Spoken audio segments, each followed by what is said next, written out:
If ye seek, ye shall find. Because no mystery is closed to an open mind. We keep you up to date so you can decide your own fate. Welcome to Maxim Axiom Radio.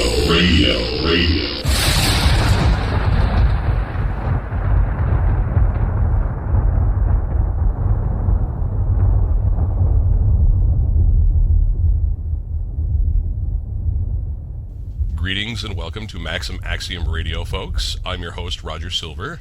This show is episode 2 of our series with Master John Stormm. In today's show, we're going to be speaking with John about protection.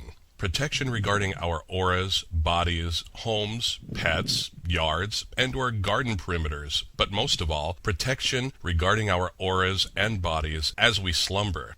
As I speak from experience when it comes to being psychically attacked when I'm at my most vulnerable during sleep. With that, welcome back, John. Before we get into today's show, I have some questions that we didn't have time to cover in our last show, and that's okay with you, yes?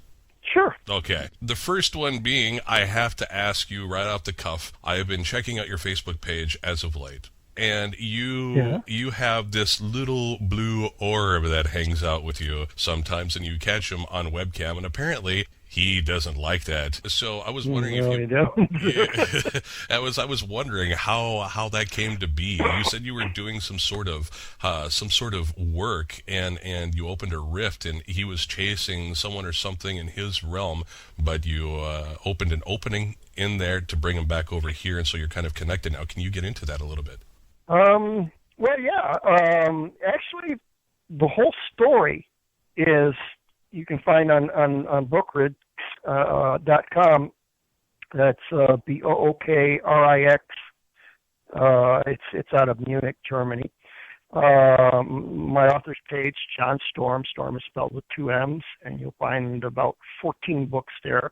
The story of exactly what went on the day the day that happened is called Parting the Veil of Worlds. Mm-hmm. But for those of you who haven't read it or anything like that yet, I had found information on a druid's wheel, and it had some. Mine is a little more complicated that you find on my page, because I had the regular astrological signs and stuff like that. Okay. But the one that I found was a little harder to read than this. But there were some noticeable arrows there was like 4 different realms in the center of this wheel. And one was Gwynedd, that's the lighter, fairy, higher spiritual fairy realm. One was Abred, which is the material plane we live in now, and the other one, the lower one, was Annwn. It's spelled ANNWN, so it kind of looks a little confusing, but you can remember W as W's. You have to remember that the language once meant something as spoken and not what we make it today. Cool meant you needed a jacket, not that everything was fine. And this is a lot of the problem. This is the word magic of the warlocks that make us all have a hard time to understand each other when we shouldn't. All right. And the other realm was, I'm probably pronouncing it wrong, Kugin. This is the eternal realm. This is where allegedly God dwells. It's not heaven like up on a cloud with a cranky old white guy on a throne. It's a lot more involved and complex than that. But anyway, during the summer solstice, there was an arrow pointing straight through Abred into Gwynedd. And during the winter solstice, there was an arrow pointing from Abred into Annwn. And I was looking at that for a long time, and I figured that's when these open up.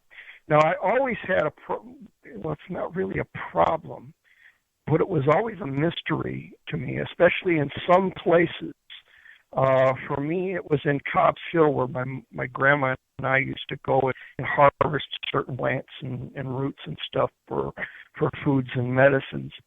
And Cobb's Hill is kind of like a cracked mirror. You can walk down a trail and find yourself someplace else. Very similar. I mean, there's woods, but you got to understand Cobb's Hill is a park in the middle of Rochester, New York. Mm-hmm. You know, it's bound on the north side by the inner loop. It's a highway, and on the south side by Monroe Avenue, and you know, these are big streets. There's a lot of businesses and homes and stuff like that. And you can walk through these woods. It's only a few acres, and come out on one side and see nothing but trees for as far as the eye can see. Not a chimney, not a utility pole, not a billboard, not an airplane, not a chemtrail or anything for as far as you can see. Nothing, just trees in a lake further on. And that's kind of your first clue that I like to say it, you're not in Kansas anymore. Right. In this case, Rochester, New York. You're in another place.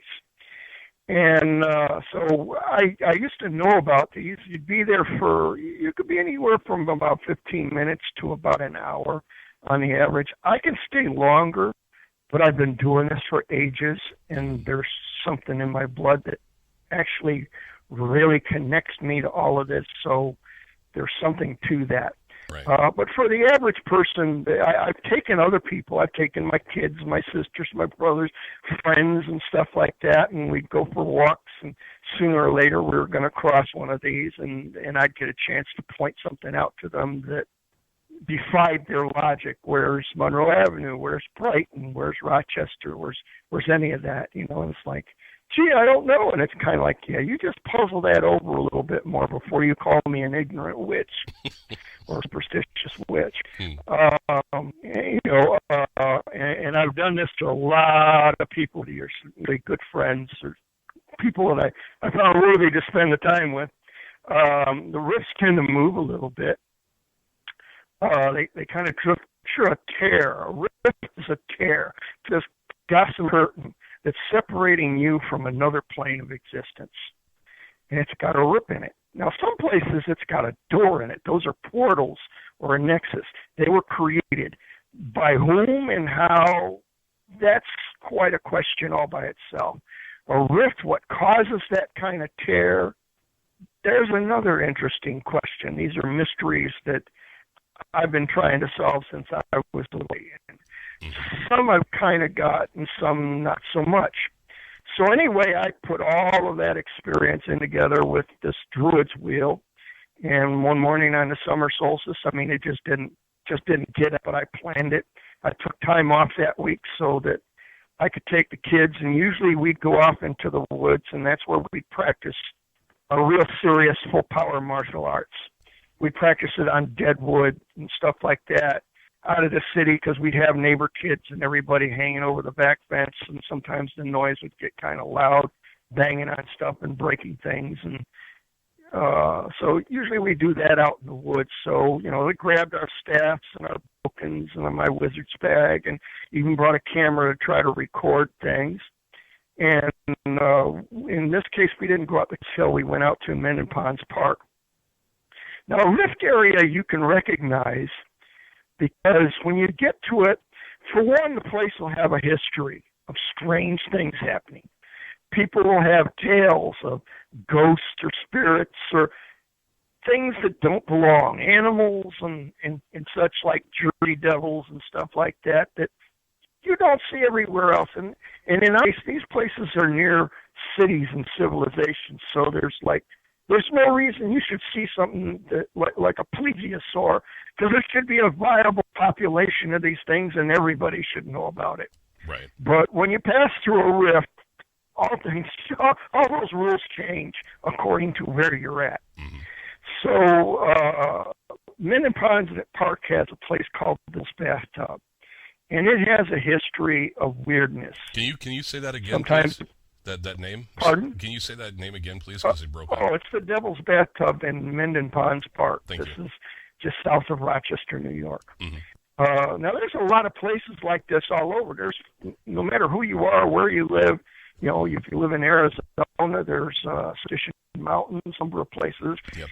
Where you're at in England, there's a whole number of places where dragon lines, ley lines, and stuff like that cross, and energies create things that open up into other places. Oh, yeah. Cause. All right, so this is what happens in a rift or a portal or a nexus. Now, in England, society or wizards and witches are a bit older there, so you've actually got a lot of portals. Mm-hmm.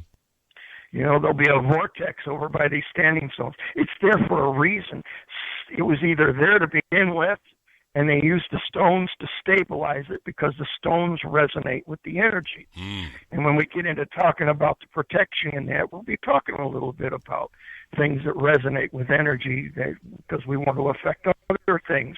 Remember the definition. It's an influence or a number of influences brought to bear to accomplish a desired goal. Right.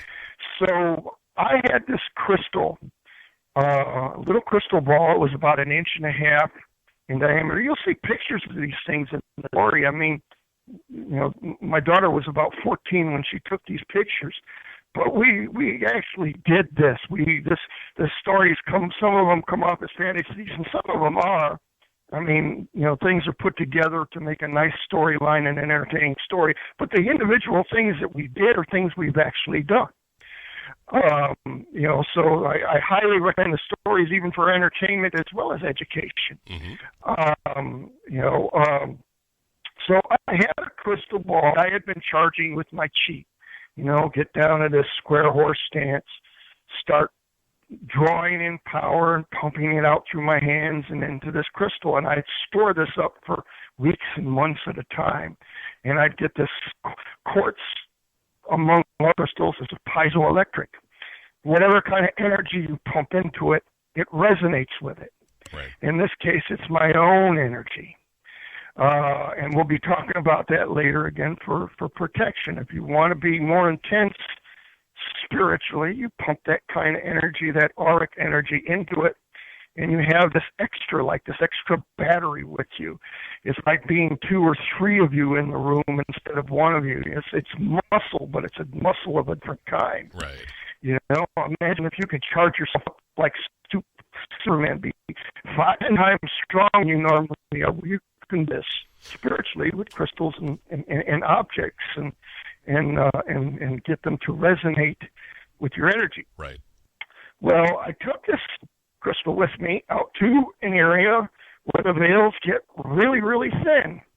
But they're not quite open, and flopping open where I can just walk on through. But there's places where the plants are a bit different. The wildlife is a little bit different and strange. And I went to a nice place of high strangeness.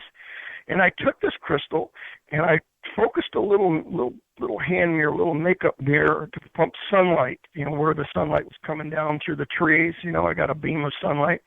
Focused that into the crystal, pumped my chi into it. So I got all this light and chi and everything else going. This crystal is resonating like a small star. Right.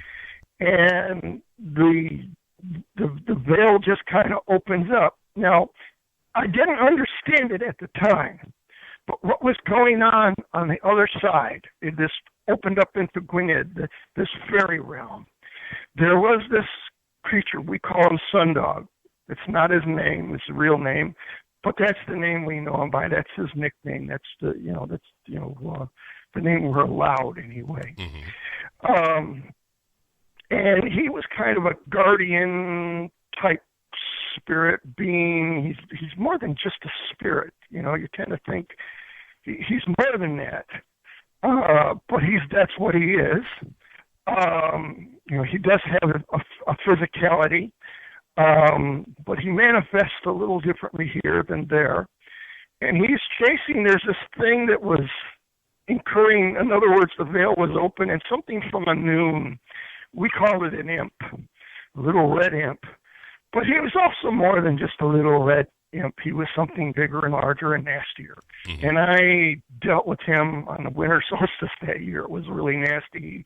He blew up my crystal, in fact. Oh, no. burned my fingers. And yeah, it was, now for all the light you see coming when sundial comes through, none of that is burning me in any way. Right. In fact, it feels pretty good. It leaves me kind of stunned and kind of overwhelmed when that happened. But during the winter solstice, it was really cold, and this thing burned like holding a hot frying pan in your fingers. It was, and then it blew up. And I used the shards of the crystal to create some artifacts, which I made for another friend, Tom Steffenhagen. But he was chasing this thing, and all of a sudden on his side, the gate opened up, and which I opened up. The veil, the curtains was parted, and him and the imp both came through and into our realm, Abred. So somebody from Anun went into Gwynedd. I opened the veil into Gwynedd because this is when Gwynedd is more accessible. And he come out, and in doing so, I kind of created a link with him, where he'd end up having to spend time here. And he didn't like that idea. So to start with, as far as he was concerned, I was like a powerful wizard, but I'm also a jerk. And, I really rubbed him the wrong way. In a lot of ways. Now, this is not to say that we aren't to become like best of friends. He's actually saved my life a couple times. But there's a certain pact that a lot of the Fae, both light and dark, there's more than just, I hate saying that because people think, well, you're either this or you're that. And it's kind of like, no, you're individuals and you have your own proclivities and inclinations. Right. You're not just this or that. Right. You're something in between or beyond even. Well, they have this pact. For simplicity's sake, we call it the Pact of Silence.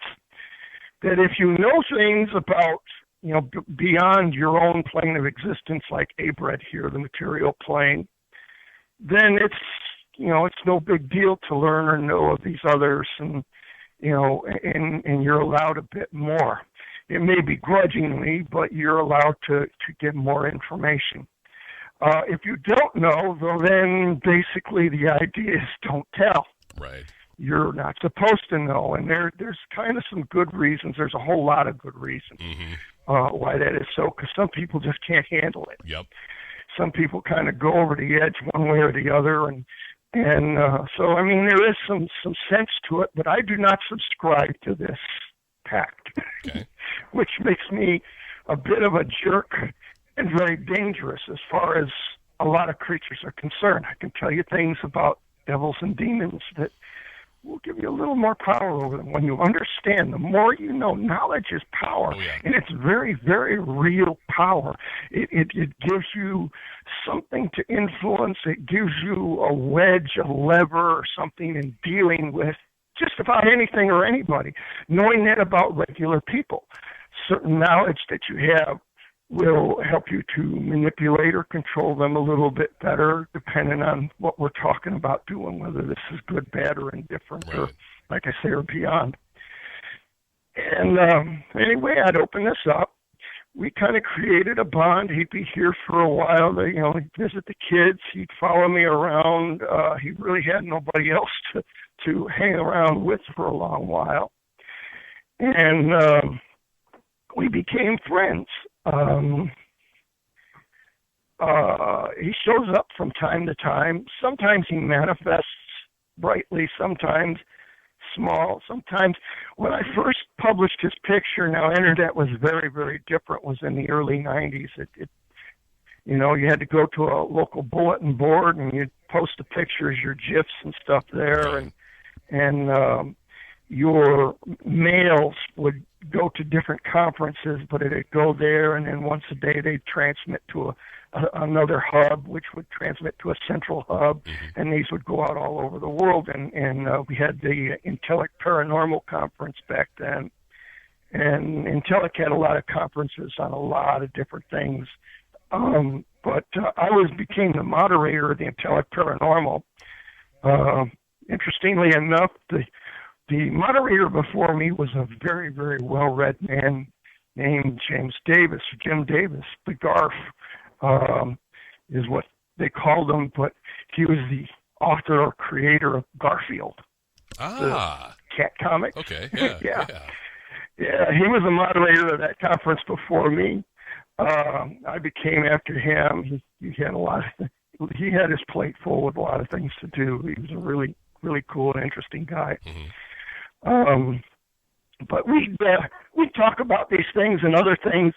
It was no longer a matter of, well, gee, let's talk about Bigfoot, and gee, what do you think, and what do you think, and what do you think, and I heard this story and that story, what do you think?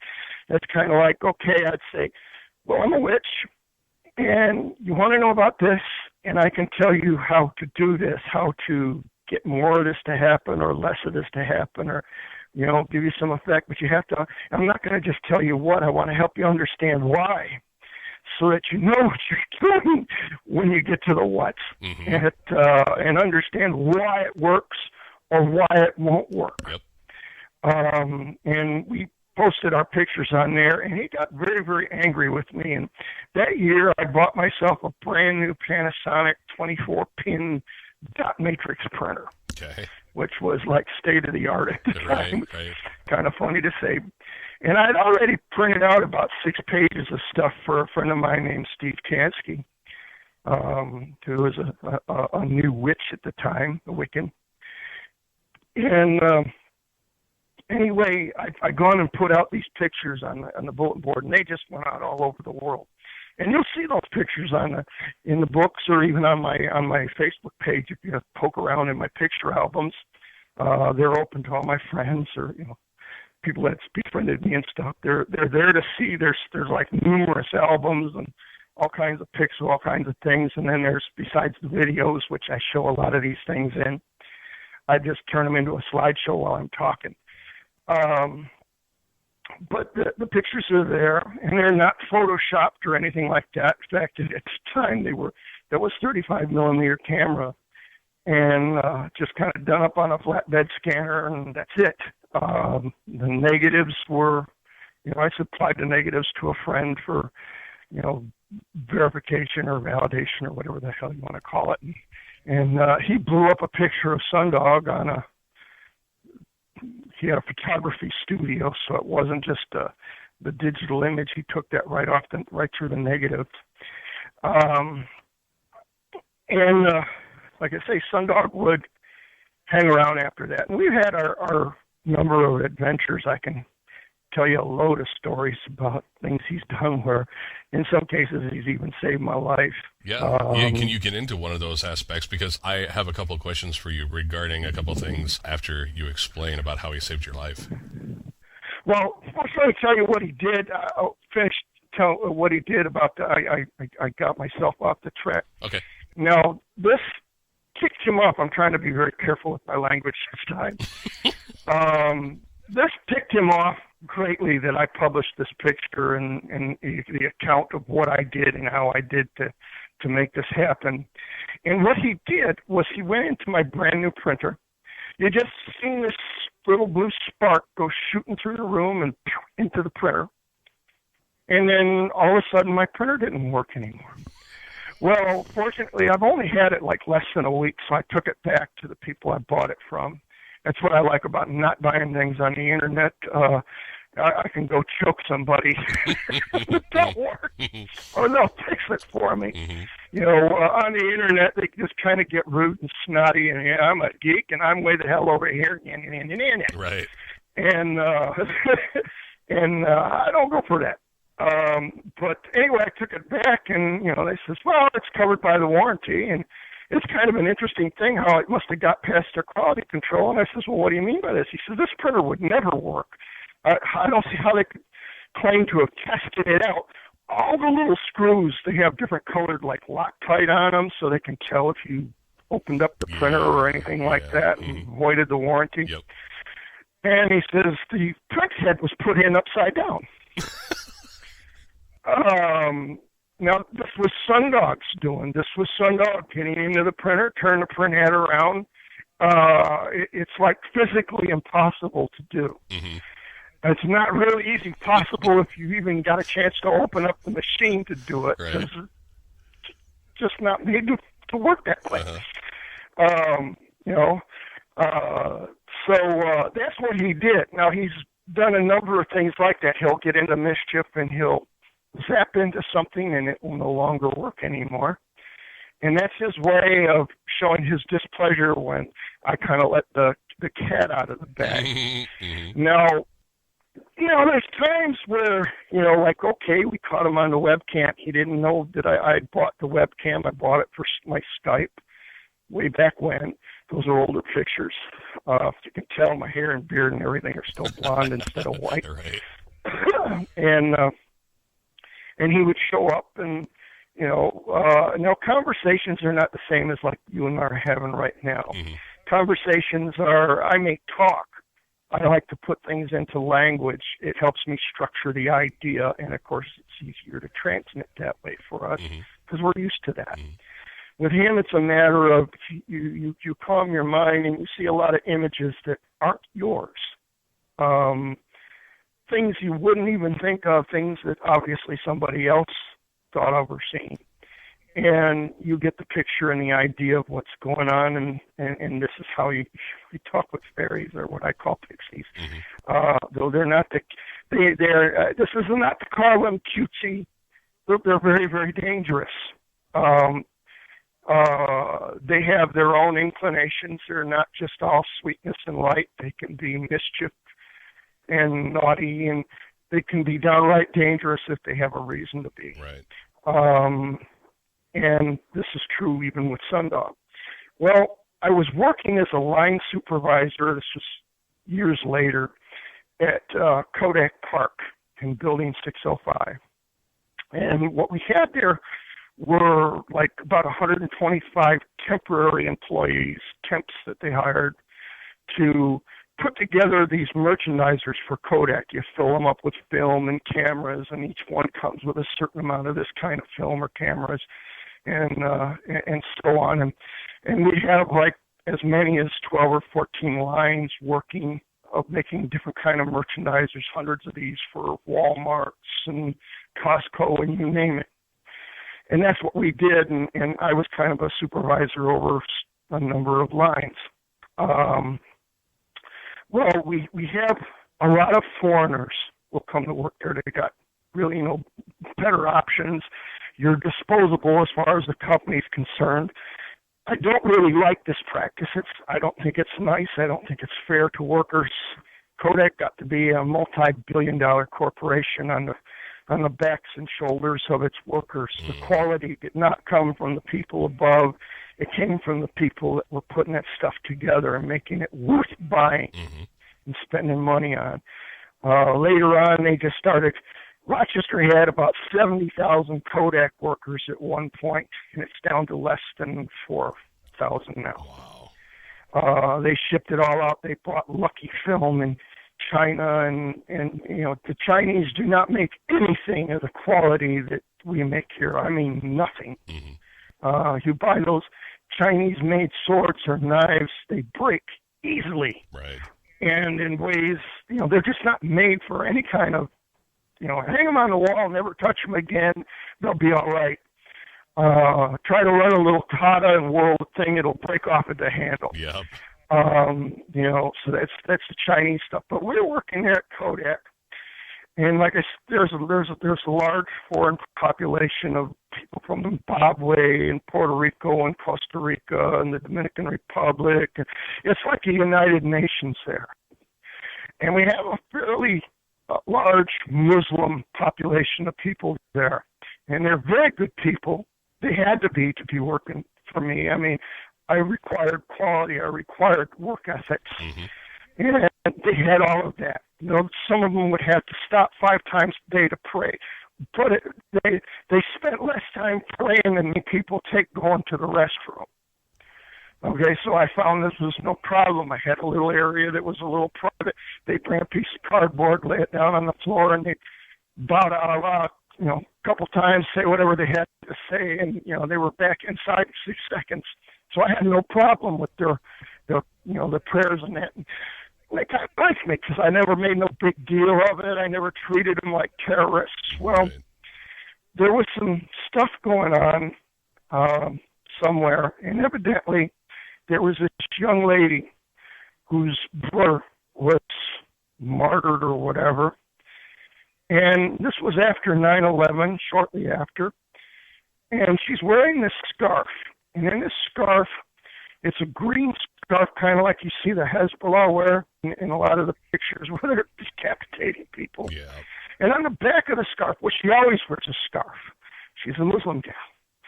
And she's a very nice person. But the scarf on the back is this fist with a sword in it. It's the sword of Allah. Mm-hmm. And they say, well, if you got anybody kind of suspicious or might do things that might turn out to be a terrorist, well, you should report these or at least let somebody know.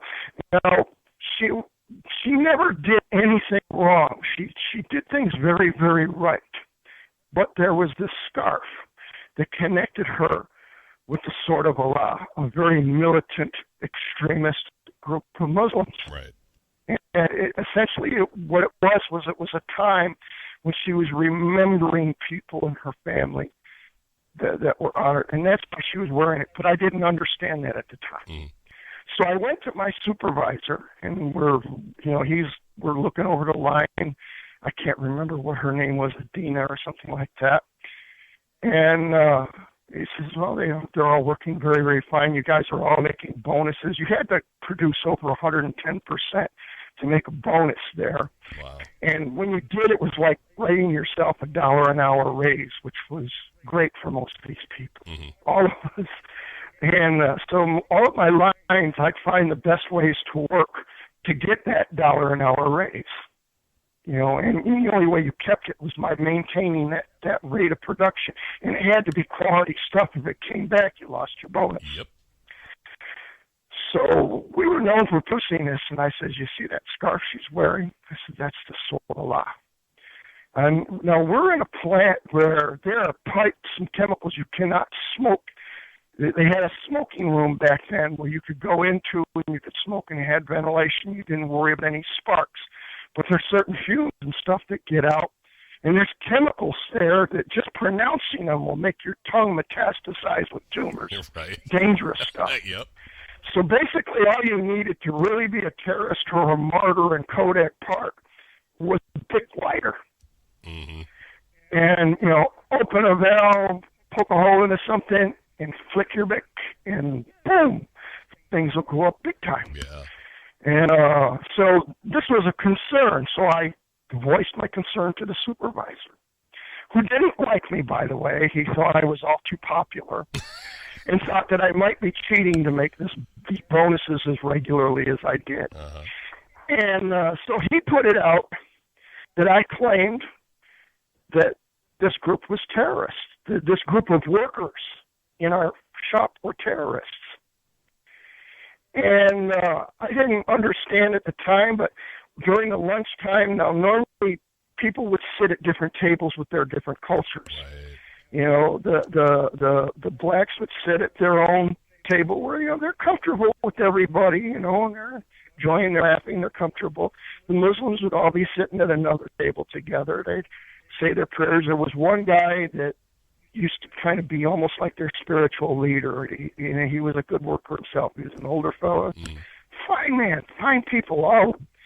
I really hated that there was this misunderstanding for a while. Sounds like a penitentiary. And then there was the Asian table.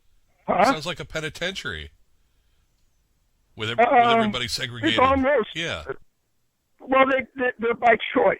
You got all these tables and big long tables, and people would sit with the people that they're comfortable with. Right. Now I used to sit at the Asian table. Now there'd be Indians. Hindus, mm-hmm. Pakistanis, Vietnamese, Chinese, Thais, Cambodians, and that. And we'd have kind of like a smorgasbord there. People would Jeff was a Buddhist monk, so he didn't eat no meat. So there'd be rices and vegetables, and I used to make a couple meat dishes to go on the rice and stuff like that.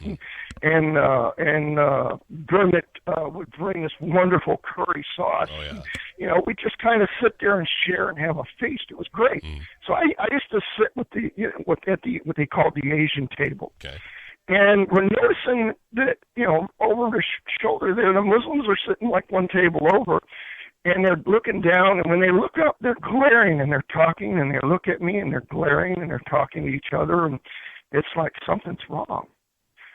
And I didn't know what my supervisor had done trying to make himself popular and make me less popular, but he put me in danger. And there were people deciding on what to do. Now, they understood that I was a master martial artist. There's just ways that I work.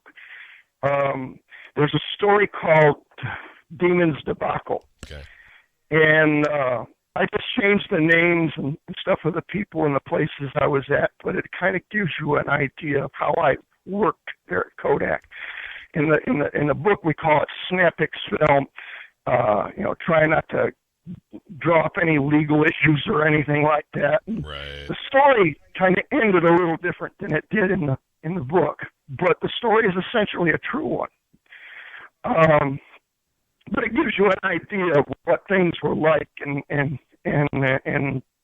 how I operated there and why people understood it was not a good idea. I was a 6'5" ultra. We have these Canadian pallets. They're called Chep pallets. You got regular wooden pallets. They weigh between 20 and 40 pounds. The Chep pallets are painted blue. These are the pallets they allow to ship anything to Canada, and they're very strong and sturdy, and they weigh about 80 pounds on the average. Yeah.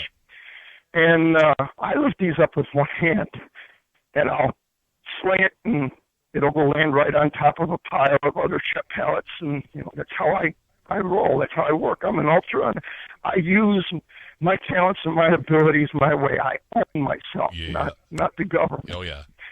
So, they're deciding who is going to risk their life or lose their life in the process of killing me for being such a rotten bastard, painting them as terrorists and, being a real curse on the Muslim community. And like I said, I didn't know any of this was going on or any of this happened that way. I had just made mention about that one scarf, and I said, and it is what it is. But like I said, she was doing it in memorial of her brother. I didn't understand until later. So during this time, we go back to work, and sometimes Sundog would show up, but other people wouldn't see him for the most part. And, sometimes people see this little blue ball and wonder what the hell that was. Maybe it's just a trick of their eyes, and they'd dismiss it. He'd be there and gone, and nobody'd think anything of it beyond that. And except that these things happened a lot around me, and I was a very strange man. And in this case, the Muslims were working a line that was right next to my desk, probably 20 feet away, all right, was where they were working a line. Sundog showed up, and he was sitting on top of the top shelf of my desk and radiating to me that I was in danger. And this is, and today's Tuesday. We're always in danger. And he's trying to let me know that it's important. I says, well, thanks for the consideration, but beyond that, I didn't think about it. And the Muslims were taking their usual breaks into their next room to do their praying, and the older one, I like to call him the mullah. I don't know if he was really a mullah. It's kind of like a priest or a preacher for them. But he was the most respected one out of the group, and it seemed like everybody agreed upon this. He comes over and he talks to me, and he tells me he saw the blue jinn, and anybody that could command a jinn like that was obviously, forget about going to heaven and paradise and being 72 virgins. This thing could chase you to hell and back. Right. So anybody that commanded that kind of servant out of a jinn or a friend with a jinn such as that he saw Sundog. Okay. He saw Sundog in all his glory. He saw Sundog as he kind of really is, taller than me, and bigger and brighter and bluer. and you know, I wasn't really understanding him, and he told me what had happened and how this supervisor had besmirched my name, telling them this tales that I was pointing them all out as being terrorists and no good and murderers and all this other kind of stuff. And that obviously I couldn't be that kind of man if I was commanding the attention of a jinn. Now, I don't command Sundog. Right. Sundog's a friend. Mm-hmm. He is what he is. Now, a lot of times I go back to will and word, which is unbreakable will and word. This is the reason, because we are this way, we are so consistent, we are powerful this way. Strong will, our word is always as strong as iron. In fact, I kind of got a nickname among my kind. It's the stainless steel unicorn. So my word is as strong as stainless steel. Why unicorn? Not just iron. Why unicorn?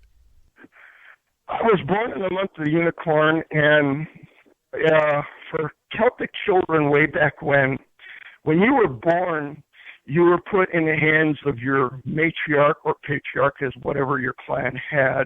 Matriarchal society is not just women up top, but women or men, depending on who was the wisest, the oldest, and, you know, more suited. Okay.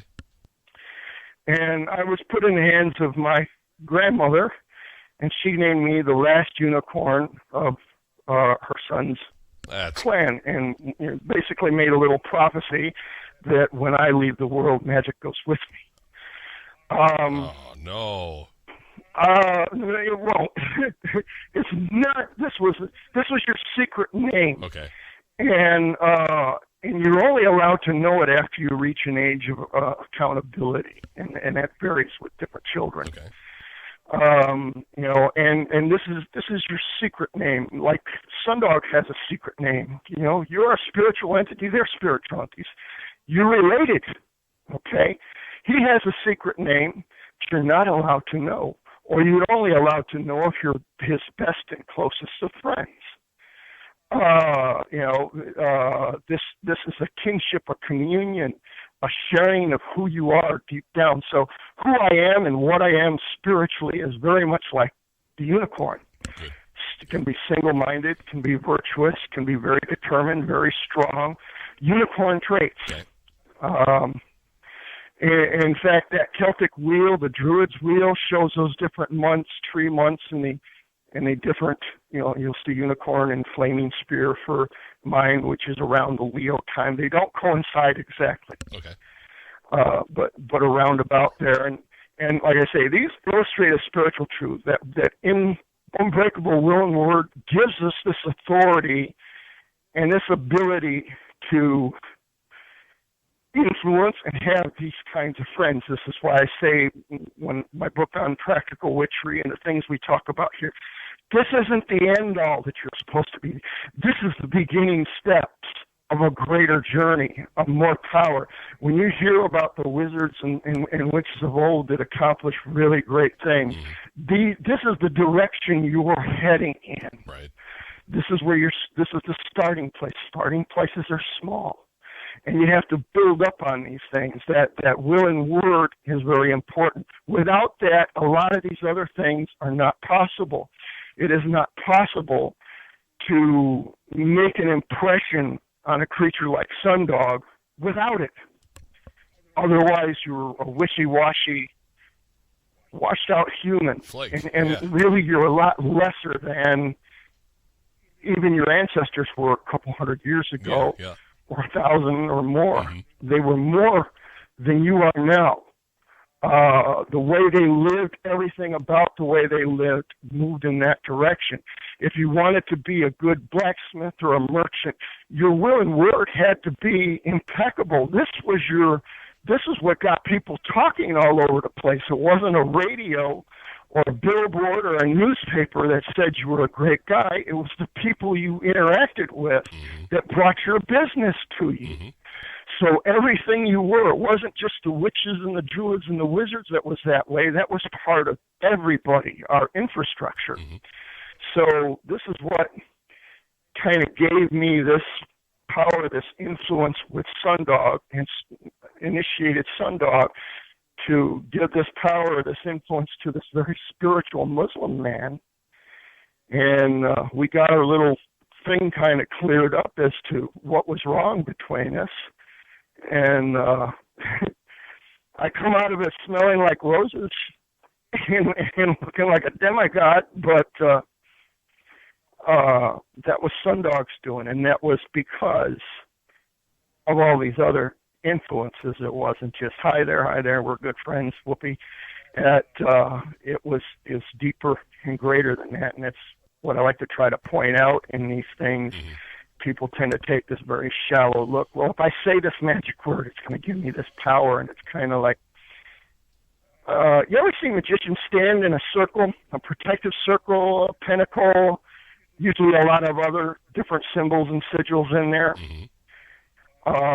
And then they'll call up a spirit, whether it be good or bad, but they will not leave this circle. And it's usually covered in salt, which is a crystal, piezoelectric properties, remember? Mm-hmm. And you remember in my dimensionalities and perceptions, your aura expands beyond your body. Yep. So here's this image of you standing in there, and you're not just the physical being there. You expand, you extend out a few feet from where you're standing. That influence, that spirituality of you. You are a spirit, a soul. You have a body. And that spirit occupies a greater space than your body does. Much greater, in fact. Now, you're standing in this circle. Now, what does this circle do? Well, it tints your aura. If you're standing in there on a pentacle and you got the name YVHV, Yahivahi, the name of God, the Tetragrammaton, essentially you've colored your aura with this authority of God. All right, so the spiritual creature that you call comes into the room. He notices this right away. Now, the warlock will say, Crowley will say, John D. will say, never leave it, never allow that thing to break. Well, if you do, for one, it no longer colors your aura the way it was. So you're just you. You step outside of that, your aura is your aura without the stained glass on it, making it look prettier and more authoritative. And now you're lunch, demon fodder. Okay. But as long as you're in there, he sees you are under the authority of a greater spirit than himself, so he will not do what comes naturally. Hate you and destroy you. Yeah. While you're in there. This is why it works. And this is why sometimes it won't work. Because it's been broken or it's not right, and it doesn't color your aura the right way. May I ask you something? And that's how it affects. May Sure. I ask you something about this? Now, I totally get all of that by manifesting it and making it physical, all right? You're drawing the circle around you with the pentagram in the middle. It's more than just physical. Remember the salt, the Precisely, crystals. yes. They resonate with energy. They occupy more than length, width, and width, like the bar magnet. There's more to it than just a physical little piece of steel.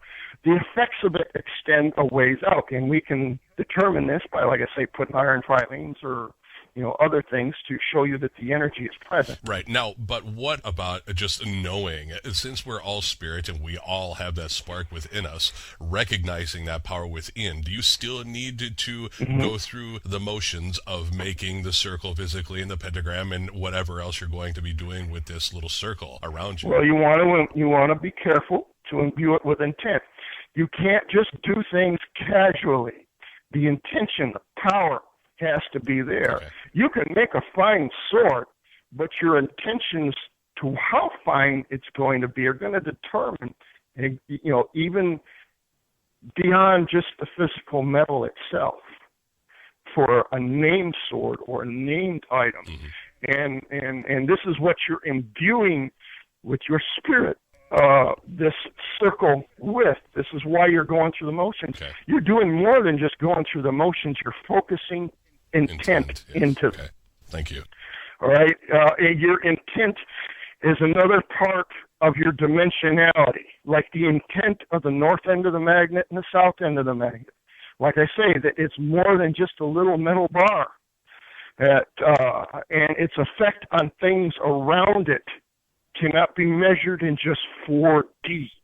All right, length, breadth, width, and time, space. It has an effect. It has an inclination to pull or repel, move in one direction or another. Intention moves in a specific direction. And that doesn't have to be forward or backward, north or south. It can be in any direction. Right. All right, like I say, the dimensions are greater than just, well, you're either this or you're that, or you're going forward or backwards. Like, it's more than that. Yeah. Yeah. Now, getting back to Sundog really quick here, can he now get from this realm back to his, by simply thinking about it, opening a rift? Yes. Okay. Yes. Now, we both have this inclination because I am of more than one world. Actually, we all are. I'm just a little closer to it. Mm-hmm. The gene pool just threw more on switches than me and the Rockefellers may have had as much to do with that as my own family and the way I was raised. So there was a lot of things that kind of go into this. Mm-hmm.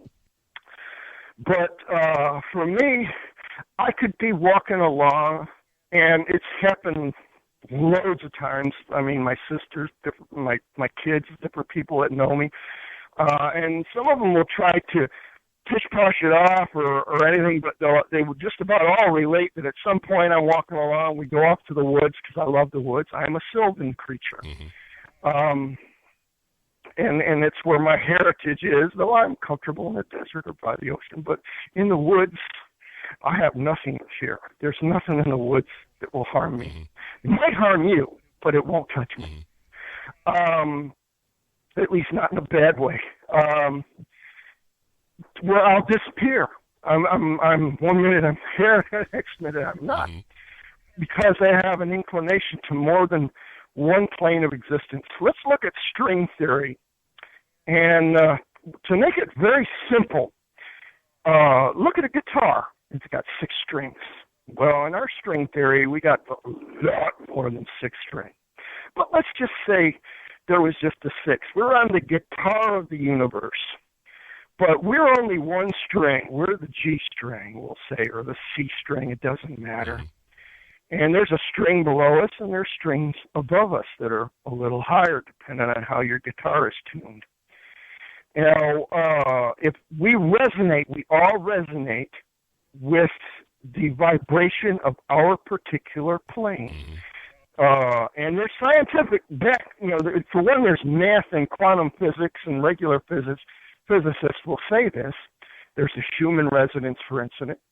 And when we're at our best and at our most connected, we resonate at the same frequency as the planet does.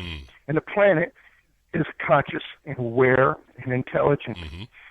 I'm trying hard not to anthropomorphize, but it is what it is. Right. She is what she is. She is actually feminine. And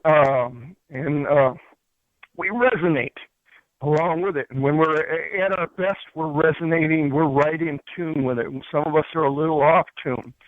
Now, I resonate with a bit more because I also have this other stock in me that, let's say, is the next string above.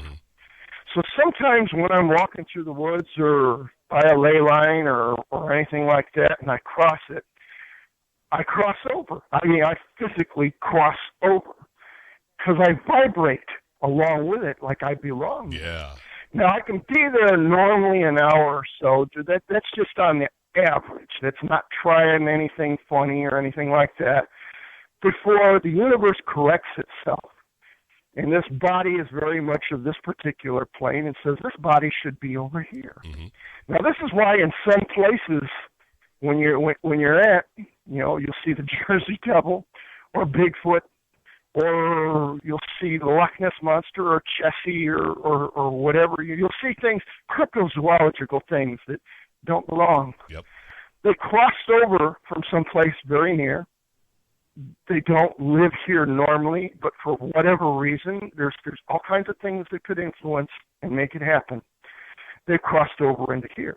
And they won't be here for very long on the average before they fade and they become back to where they properly belong. Right.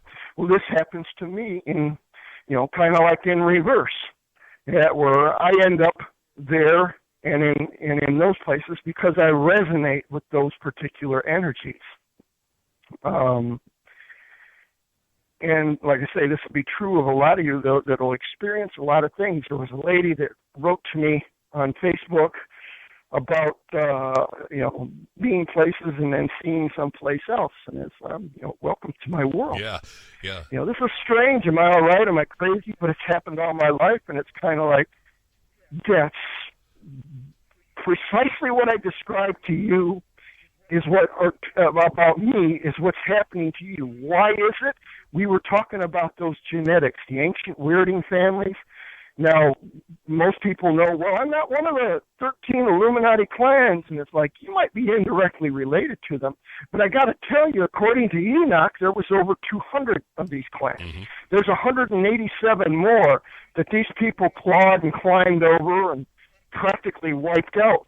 But your gene pool is still your gene pool, whether you're connected to it and your family passed down the craft that they were taught by these watchers is neither here nor there. You are who you are what you are, and it's going to manifest itself, whether you like it or not, controlled or uncontrolled. Yeah, knowingly or... And you're going to experience these things. Yeah. And a lot more than other people around you. Yep, knowingly or unknowingly. And you know what? This right here ties into a question from last week's show from Wynn in Vancouver, Canada there. She said, Could he elaborate on the spiritual level or dimension most don't see? Some of us do see and hear, and I'm one of those people.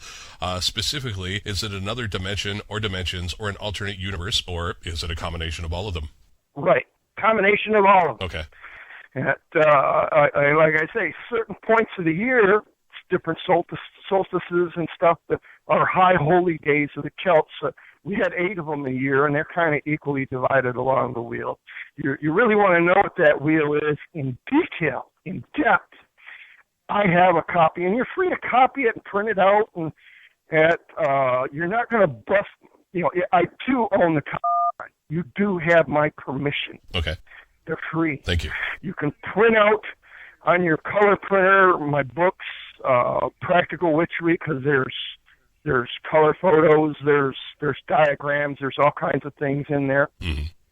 You're free to print them out, punch holes in them, put them into, like a notebook, bind them in a notebook or however, for your own little book of shadows. Right. That's something that you can look back on and check out and check your progress and try to understand things a little bit better, because once you understand why something's happening, you have a bit more control over it. Mm-hmm. And he says, I have a Celtic wheel that kind of goes beyond. This is my own design, and I kind of took from a few other people's designs and the ancient ones and put them all together in something that as you look at it and you kind of meditate on what it all means. I mean, I write into things, so if you don't understand the symbols, you'll understand that much. Right. Yeah. Thank you so much. And, with that, can you do me a really big favor this week? Can you private message me all of the links with all of your books and everything else, and I will make sure that I get these links into the show description on YouTube. So all people have to do is just go to the show, scroll down, boom, they got the links right there, provided they're interested in what you have to offer. Sure. Thank you. Sure. Thank you. Like I said, there's kind of loads. One of the easier ways is if you have befriend me on Facebook, and even if I don't have time to talk to you right that day because I'm only on for so long a day, but there's my photo section, and there's an album called My Stories, and it kind of shows you the covers of all my books. But on those covers in the comment section is a link to where to go to see that book. Thank you. Many you can read online, many you can download free. And if you don't have an e-reader, say like you got a laptop or a PC, you can download Adobe Reader free. And Adobe Reader will open these books for you and allow you to read them on your PC or your laptop, just like it would a Kindle. Okay. They don't open up well in like Word or anything like that, though I do have Word versions that I can get to you. But if you download Adobe Reader, you can download them, and you don't have to read them online. You can read them at your own pace at home when you're offline or wherever, or print out your own copies. Adobe will allow you, if you got a good color printer, because I print pictures where I can. A lot of this stuff, it's not like I'm making it all up. I'm going to say the same thing to you this week as I said last week. And 10 years from now, you can ask me, and I'm going to tell you the same thing, or I might have something new to add to it, but it is what it is. Right on. Thank you. You know what? With this, we're an hour into the show, just a little over an hour into the show here. What I'm wanting to focus on predominantly here today is protection, especially at your most vulnerable point when you're sleeping at rest, protecting your body, protecting your aura. And Lahila and I, we call in our protection before we go to sleep. Sometimes it works, sometimes it's not so great. We also have some physical things around our sleeping area to assist in our protection, okay? But we also, she wanted me to ask you, what do you find to be the most powerful herbs, resins, to make as protection, to say carry in pouches on you, and crystals, which are most potent in working with that kind of protection while you're awake, say, and you're out there and you're an empath like myself, and you're picking up all these energies off people, being in grocery stores, being in, malls, what have you. I can't stand it, man. I get in there, focus, boom, like a laser beam, grab our stuff, and we're out of there. But yeah, we, protection while we're sleeping and we're awake. All right, yeah, I understand about. I have a hard time with being in crowds of muggles myself. For one, their thoughts and feelings intrude upon mine, and it's hard to think my own thoughts or to understand if I'm thinking my own thoughts, and it's easy to kind of fall into that flow of people. I had a big problem with that in Japan because they're very big on that. That's how they all survive so crowded on these little islands. And it's been a part of their history for many, many generations, and it's like deep into the Japanese soul. So I love them as a people. They're wonderful. I love how so much in their culture has brought so much richness and power to my own life. But that aspect of them makes me crazy. And there's a chapter I haven't added to Practical Witchery yet. I'm still having problems with software and everything. It's a practice where people like us, all of us, people listening to this show have certain inclinations. I don't care if you were brought up a Lutheran, a Presbyterian, a Quaker, or a Mormon, or whatever. I'm not trying to get you to become this or that kind of witch. I'm trying to make you wise as serpents but harmless as doves, even as Jesus said. Making you wise, making you understand. My son, wisdom is the principal thing, and with all that therefore get wisdom, and with all that getting, get understanding. Don't just know what, but know why. I admonish all of you, no matter whether you're pagan, Christian, or what have you. As far as your faith will allow, go do it. Apply yourself to it. The things I'm telling you are true. Will and word, if you're Christian, they should be the same. Your yea should be yea, your nay should be nay, and nothing else. Anything else is dishonesty, deceit, or trickery. And that's the way of the warlock. That's not the way of the wise, the witch. I call it the ivory tower or the sylvan cottage. Every witch or wizard should have one. There's times when, witches will also convene in covens. Christians will convene in churches. And there's times when church politics or coven politics take away from the spirituality, the actual focus of what the thing is supposed to be, because of all these petty little power grabs of all these people who are not so spiritual as yourself or spiritually inclined. So for those, witches practice something they call solitaires. Now, some are solitaires all the time. summer solitaires during some of the time. I got to get away from all these people, all this political noise and that, and I got to set myself apart. And they'll tell you you're living in your ivory tower, or the witches, a lot of witches prefer their little sylvan cottage. There'll be a little place that you go to. In my case, it's usually out in the woods somewhere. If I'm living near a desert, it could be out in the desert somewhere. It doesn't matter. I'm out in the wilderness. I'm away from the people, as far away as I can get, or keep as much space between me and them so that I can connect with the earth and think my own thoughts, and I do not have all those vibrations that everybody else is putting on. And I can find my center, and I can calm down, and I can resonate with the same frequency as the earth. Like I say, I'm talking about spiritual things, but I'm talking about physical things and more than that. And they all connect. They all interrelate. That's where the power comes from when all of these things are focused and, all your ducks are in a row, as they say. For, like I say, you have your ivory tower, some will just kind of, like I say, they'll do the solitaire thing during certain seasons and that, depending, they'll drive you mad. Yeah. I mean, literally crazy. Yeah. Being around these people all the time, you'd have to, even Jesus had to get away to the wilderness. And to me, he is one of my, ultimate wise ones, the greatest wise one that ever lived. And I love Confucius. The things I've learned about words and word magic, I learned from a lot of Confucius's books. Because warlocks, the way the world is, they twist everything. All the words mean something else. That's dope. Well, geez, in the 50s, that was stupid. In the 60s and 70s, it was drugs. Yeah. Now, well, that's a cool thing.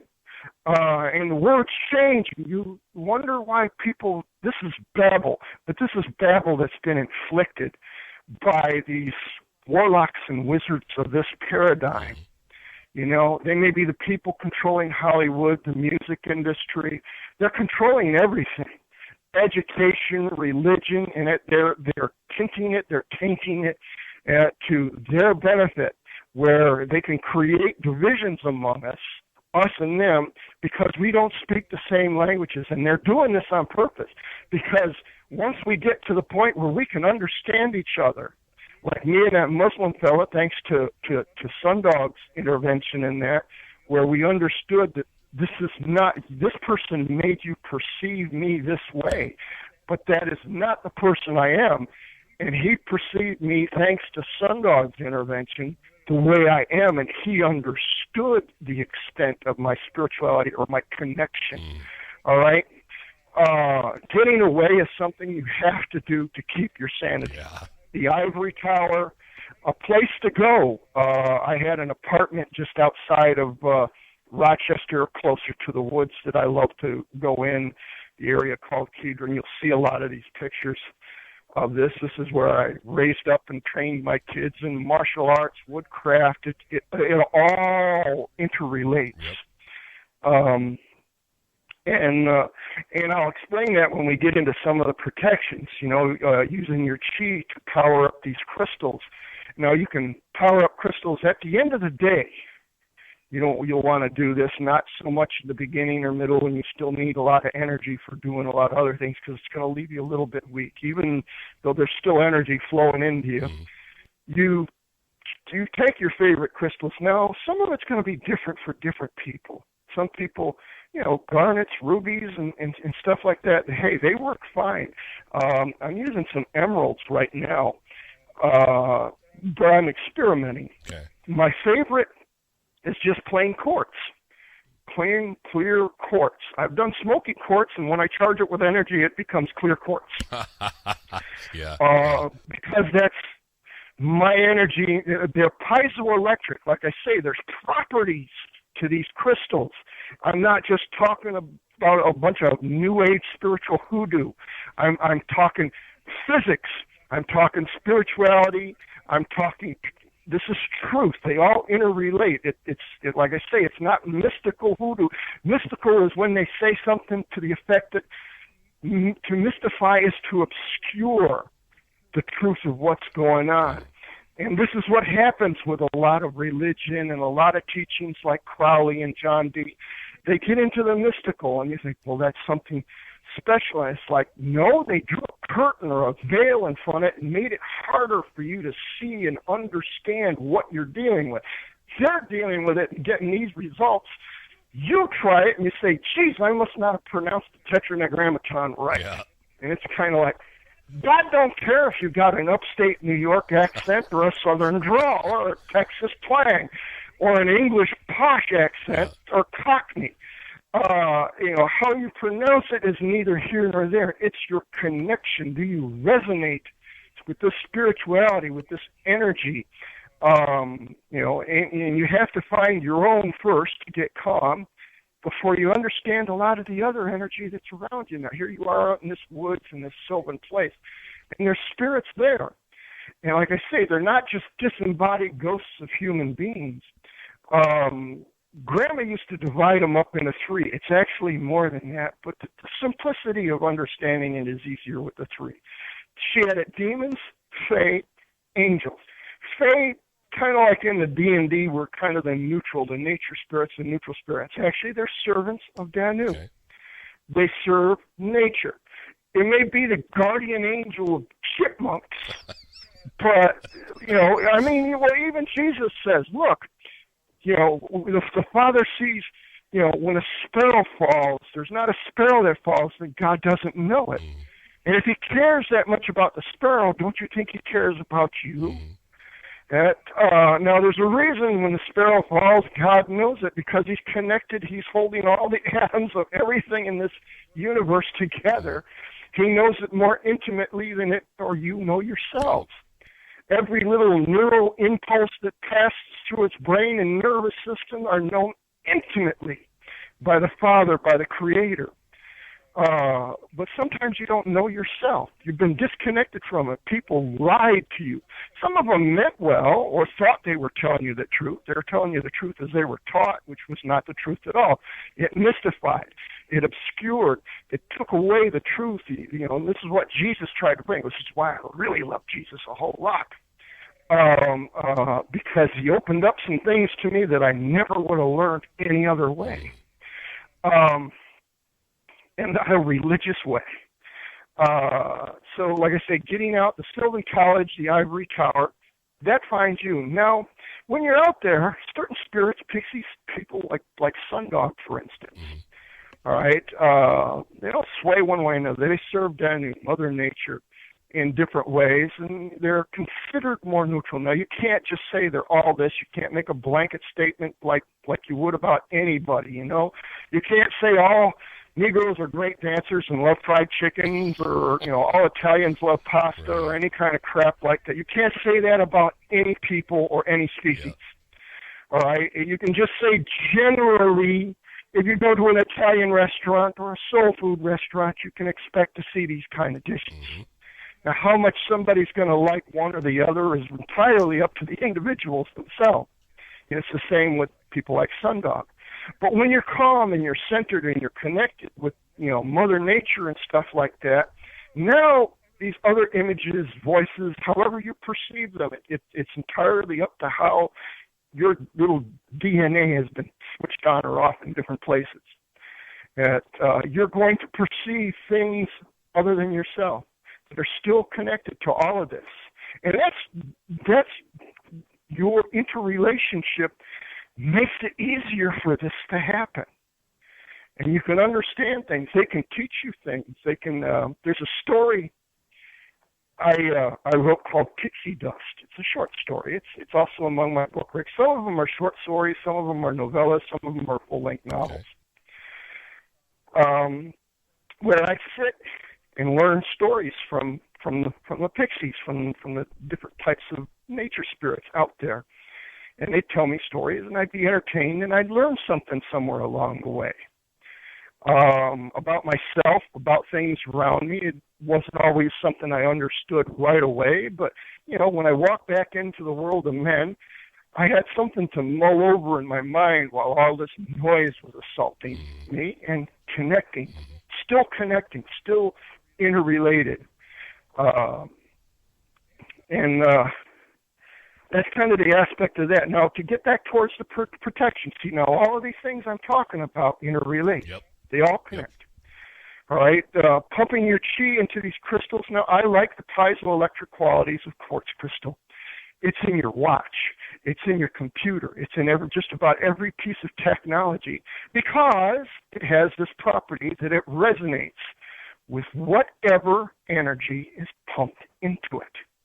Now, you have this aura. I show you my dimensionalities and perception, especially part 2. You see these aura, the Curlian photographs of leaves and people's fingers and people's bodies, and you can see that there is an energy field that permeates you and extends beyond your body and affects things around you. Mm-hmm. That's the dimensionality beyond 4D. That's the 5D and beyond that we want to connect to.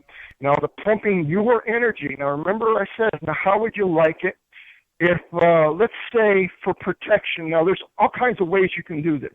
I'm just illustrating a couple. You don't have to get dogmatic on these things. If you've got some martial arts experience for focusing energy, focus your energy into these quartz crystals and place them at the 4 points of your property or your bedroom. And it's like having 4 of you standing guard. Now, anything spiritual will perceive that right away. People coming in, well, it's just a rock. It's just a crystal. They don't really see or understand, but the energy's there. You can look at a magnet, but you can't see how far its field is reaching out. It's the same with these. Now, you're taking and you're multiplying your muscle. Now, in the same context, you can take a nice crystal sphere, pump it full of your chi every day for weeks and months. After a while, you will begin to see a glow to it. I do it all the time. I was charging crystals with lasers, and I can pull this. It takes hours and days sometimes to get it to really resonate with that energy. But I can pull it up, and in some places you can see where I do that in some of these videos. There'll be clips where I pull that out. Yeah. Our crystal will actually glow enough for you to physically see it, not just if you're psychic. Yep. Now, these will show up to, like I say, now you take that circle of salt, also a crystal, okay, and you make this image this certain way, and you stand in the middle of it. Now it's glowing with intent. It's there, and you're standing in it, and it's shading your aura. This is telling spirits when they come in, they see it right away. It's the first thing they perceive. They see your physical body after that. You're a ghost to them.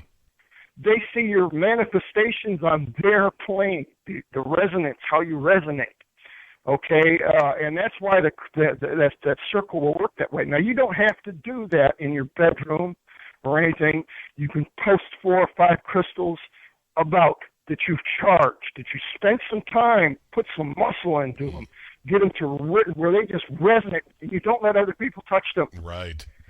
Because that's going to alter the resonance a little. Here you are, you pumped it in till this crystal shows you as the power of like Arnold Schwarzenegger, and then Don Knotts comes along, burning flame, and touches your crystal, and now it's got a little burning flame in it, and it's kind of like, okay, so the spirit coming in is not impressed. Yeah, with a bullet in his pocket. All right? Right. Yeah, we want you to have all your chambers loaded for bear. Yeah. All right, and when they come into the room, they understand that, and they leave you the hell alone. You're more trouble than it's worth to, So, I mean, there's ways you can do that. There's, like I say, there's reasons why some of this works and why some of it don't. Right. People can go through the motions and still not get it. They're just going through the motions. The motions themselves are not the magic. It's what goes into them. It's like people that think, they're going to go to heaven. Jesus loves them because every Sunday they're at church. They're dressed up nice, very impressive. And then Monday, well, they kind of left the wife. They're whoring around town. They're doing dirty business deals where people get, really raked over the freaking coals and everything. And they think God's impressed with them because they went into this little stained glass box where he's supposed to be, and he doesn't see them out there. And it's like they're so disconnected, it's crazy, literally crazy. It's insane what they believe as truth or spirituality. It's beyond bizarre, and they think we're the weird ones. Right. Yeah. Now, and thank you so much for that, because I'm sitting here in my mind's eye knowing what I've got to do now. Oh, I also wanted to point out another thing about another quality of salt, besides being a crystal.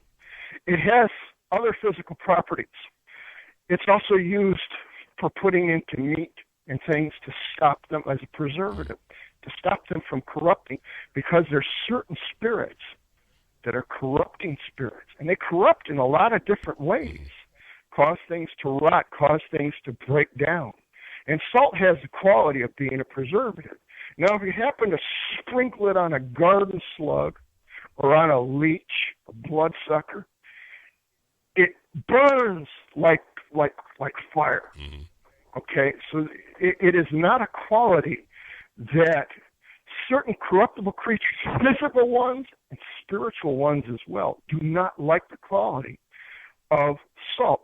Now, when you buy a new crystal, it may have energies pumped into it. It may be incidental, or it may be something some warlock decided to come in and just kind of fill these things up and pump a lot of that really bad energy into to keep you disconnected from everything.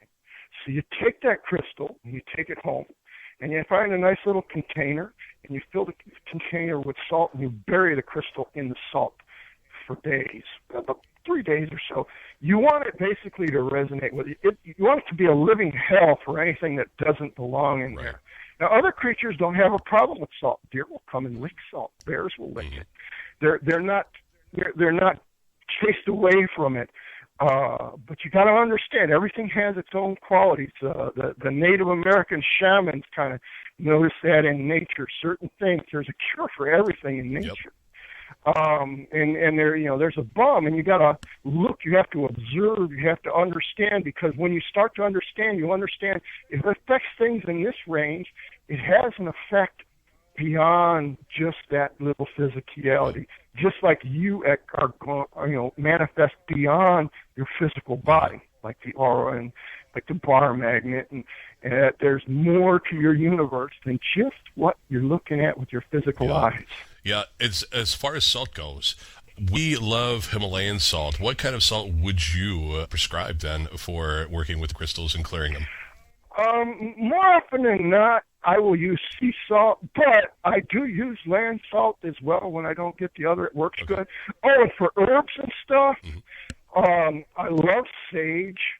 I love, it's a Native American plant. That and sweetgrass, a little of that burning, just to, get that around. That drives a lot of that crap just the hell out of the area. Right on. It's kind of like, think of it as a citronella candle, getting rid of them blood-sucking mosquitoes. It's getting rid of the spirit-sucking other things. Copal, it's a resin. It's a pine-type, tiny-smelling kind of resin. That's very good. Frankincense and myrrh are also wonderful little incenses to do. And American Indians like tobacco. A friend of mine, Axiom, up here in northern New York, told me to use tobacco. I mean, whether it's, an old cigarette butt or whatever, and then sprinkle a little tobacco or burn a little bit even. But a lot of smoking is not good for you. But, I mean, they'll use it and I found now, I used to use sage in a number of things almost religiously. And when he told me to try the tobacco, I put some tobacco in my wizard's pouch. And I've gone off into my little wood areas, and I know how things work and how they affect and what effect I expect to get. And I use the tobacco, and it works great. I mean, it's like super sage sometimes. I ask for something, I freaking get it. That I find is wonderful. Okay. Now, what kind of tobacco? I've used just regular cigarette tobacco. I have pipe tobacco in my wizard's pouch. Okay. Those tobacco twists they sell in Native American stores are fine too. But like I say, a lot of times, a spiritual shop or anything like that, they'll rake you over to coals. It's like, gee, I like potato chips, but I can't have so much salt in my snacks. I want my potato chips without salt. Yeah. And you think, well, gee, if they're not any extra salt in them, it must be cheaper to make. No, you pay 3 times as much for the potato chips without the salt. Yeah. So people, just out to make a buck, worship mammon, they like those little talismans, will often rake you over the coals, and it's not necessary. Because you pay more cash and doesn't make it better. You can, like I say, use rock salt, you can use table salt, you can sea salt. They all work fine. Okay. Some you'll lighter than others, but you'll have to find it out because, see, you each resonate a little different than each other. We're individuals. We have a certain main resonance, but we're like chords. And we may be a little higher, or lower, or major, or minor, or something, as depending, and certain things are going to work a little better. Certain crystals, smoky, something like that might work good. Garnets, rubies, emeralds, diamonds. Herkimer diamonds, I find, are really great little crystals. Those are wonderful little crystals, especially for charging and sticking places. I've even gone to the 4 corners, or sometimes just went around the boundary with some table salt and prayer, intent and prayer. What words do you use? I'm not going to tell you, and not because I don't want you to have the power. I want you to sincerely pray and put intent into what you're doing. Sprinkle that salt around the boundaries. Claim the boundaries. This is your physical domain. Claim it. Most people just kind of figure, well, whatever comes, comes. Yeah. And they make themselves victims of circumstance. Yep. This is your home, your physical home. You live here. You have a right to be here. Demand your right. Don't just, well, you're supposed to obey. Yeah, burglars will come in the window anyway. All right? They don't care what wish or what, but you have to make your intention. And when you secure those windows against them and make the effort, it makes all the difference in the world whether you become their victim or they just decide to go somewhere else. Right. Yep. Now, the crystals that you're going to be placing around the yard, that we're going to place around the yard, as a matter of fact, we're going to do that today after we get off the show here. But what size? I mean, any size in particular, whatever you resonate with, do certain sizes work better than others? Yeah. Actually, it's going to have to do with resonance. I usually keep larger crystals for my own project. Okay. I don't have my crystal spheres. I gave them to my sister Linda, but because I figured I'd die. I didn't think I'd live this long, to be honest. Yeah. I really didn't. It's really bad. Today's a good day for me, but tomorrow may or may not be. It's hard to say. But I had larger, crystal spheres about 2-3 inches in diameter, and I'd use those. I'd fill those with my energy. And you get sick, or I remember my daughter's cat was really sick, and I'd massage him with the crystal. It's got my life energy pumped into it. I mean, every day I add to it. Sometimes I'll stick it in the sunlight, sometimes in the light of the full moon, and I'll put a mirror under it. I'll take my ring off, like a wedding band. It's silver, and I set it on the mirror, and it holds my crystal in place, and the moonlight will come in, and it'll help charge along with my energy, or sometimes sunlight is good. It's light energy, all right? Besides my own, like I say, I've tainted it with me. I've influenced it. And I'll build that up for days before I put them up. The same I'll do with smaller crystals. And you can, like I say, you can line put them in the dirt like fence posts, but charge them first. Otherwise, it's just another rock in there. A little more than that, but not much more than that. But charge them with intent. Charge them with light. You want to keep out darkness? Light. Doesn't mean it's going to shine like a flashlight out there, but to certain creatures, it does. And we're affecting more planes of existence. Remember, there's all kinds of things that coexist in the same space and time we're in. Yeah, I know. Yeah, we see quite a bit of them. You know what? Here's a case in point. At night, we'll set up our little, entertainment center. It's kind of cute in a way, and I don't like using the word cute because I'm not a cute kind of guy, right? But anyway, we'll set it up in a little laptop at the end of the bed. We'll lay there and we'll watch movies. But they come around, these spirits come around, and they're like, "Hey, movie time!" They're telling me, and I'm like, "Yeah, shut up, we're getting there." But they always come around, and there's reason for that. Okay, why is that reasoning? Now, there's certain spirits that, and you'll find that coming out of Washington like crazy. We call them terrorists. Yeah. They create terror.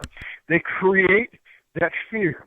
Now, certain things happen when you're afraid. For a lot of people, there's a fight or flight impulse. Now, being an ultra, I'm programmed not to run away. The more you try to intimidate me, the more dangerous it is for your life expectancy. Right, yeah. Because I won't run, I'll fight. I'll immediately oppose you. You're causing action-reaction, like playing around with atomic energy. Now, certain of these spirits, imagine the adrenaline. It's like a sugar. It's like speed. And it's flowing through your bloodstream. And it's going to give you extra strength. It's going to make you extra quick, most people that are soldiers or adventurers of one sort, rock climbers and stuff, find out that they're never more alive than when they're just a fraction of an inch from death. Everything is amped up. All right, and now imagine you're creating waves. This is more than just going on in your body. This is coming out in your heart. You're creating these waves. And for certain of these creatures that feed on these kind of things, that it's like a super drug, like super heroin for them. And there's certain creatures that love that, and they will terrify people, night terrors and stuff like that, and they'll feed off of that energy. Now, there's other energies that you feel. Now, everybody feeds off a certain... I had a friend named Laura, and you'll see a story about her. Well, she passed away last year about this time. My condolences. But she is like she's a succubus. But then I'm an incubus. But that doesn't mean we're the same thing or the same particular species. It just means more of a non-human variety. Though there's human intermixed, there's a mix in all of us, really, but some of us have a little more of one than the other. And they feed. Now, that doesn't mean they necessarily just feed on blood or what they call sanguine vampires. There's emotional and psychic vampires that feed off of certain emotions. And now I like to feed off of nature. I'd be more like a vegetarian that way, so to speak. Feed off of nature's energy. I like it. I do not like it when people around me are afraid. I do not like the taste of it. I detest it. I do not like them being upset. It's just bad. But now there's all these other spirits around too. Now you're having movie time. Now, I said there's a reason for that. While you're watching the movie, there's certain emotions. Man, you're happy when this is going on and this is going bad, and you're just feeding off of this. They don't talk like we talk. They talk on the images and the things going around. That's why they also love a good storyteller, especially one that can bring out the emotions and the reactions in people. And they love that. They live through that and experience that along with you. And they'll feed off of that. I mean, they're literally feeding, but, it's kind of, it's a good way when you feed. And these ones aren't leaving you necessarily weaker or anything like that. No, it's just like they like to enjoy it. They come along and say, "Hey, all right, you're watching a movie. Hey, everybody, come on over." You're feeling great. You're amused. You're entertained. Man, the guy gets the girl in the end, and you're just, the emotions soaring this way and that. They love it. Like I say, and there's others that love the darker kind of stuff. Like I say, we're talking about the same things, just different creatures, different proclivities. Just like we're talking, whether we're talking about black people, white people, red people, yellow people, they're going to have certain generalities, but you can't put a blanket statement on absolutely everybody in that group. Right. There's, people are going to be more inclined to one thing than the other. And that's what's happening when you're doing that. Like I say, you affect your physicality around you. Mm-hmm. Just because you don't see the energy doesn't mean that there's not energy spirits living in the same place, same time, occupying that same spot as you are, that aren't feeling it. There's a story I have in one of the chapters. I call it Georgie, just for the name of the spirit. And it was a human spirit. I worked at a hospital, Rochester General in Rochester, New York, in the radiation oncology area. And there was one room, exam room 2, that was haunted. And one of the nurses, who was a witch and knew I was a witch, says, "Could you banish him?" Now, to banish him, I have to create an effect, a spirituality or a resonance in that room to drive him away. But see, Georgie wasn't a bad guy. He just didn't know where the hell to go, almost literally. A lot of people pass from this life, they drop this carcass, and their spiritual energy just hanging around, don't know what to do or where to go. They don't have a clue. Nothing in their life for generations has been giving them a clue, so they're lost. They're there, but they're lost. He was there because people treated him better there than they treated him at home. So he liked the place, and the sense of time was not the same for him. So he wasn't really aware that 6 years had gone by since he died or passed on. He didn't die. He was still there. His energy doesn't go away. It doesn't die. It's eternal. Energy is not created nor destroyed. It all comes from God, the Creator, and it remains. And in this case, it carries us with it. We're it. We're the energy. We're identified as it. So there he was in this room, and I had to create. I said, now, if I banished him from the room, nobody, any of your other patients that you brought in that room, would not feel well or welcome. And you're dealing with cancer patients. They already feel as bad as could be anyway. You want them to feel better spiritually, even while you're trying to do physical things for them. They understand there's more of a holistic approach, taking in for account all these other things. So essentially, I helped Georgie move on, to make a long story short. To move where he should be moving. And eventually he left, and the manifestations that showed that he was there quit, and, a lot of the nurses and people weren't getting so spooked after that. There was nothing to be afraid of in Georgie. He was not a harmful kind of guy or a malicious kind of guy, or spirit, as the case may be, but I mean, they're one and the same. But, it's the same when we're dealing with these others. Now, sometimes the pixies can get out of control, the nature spirits. Now, normally I let them roam freely in my house. Yeah. But some of them get a little too mischievous.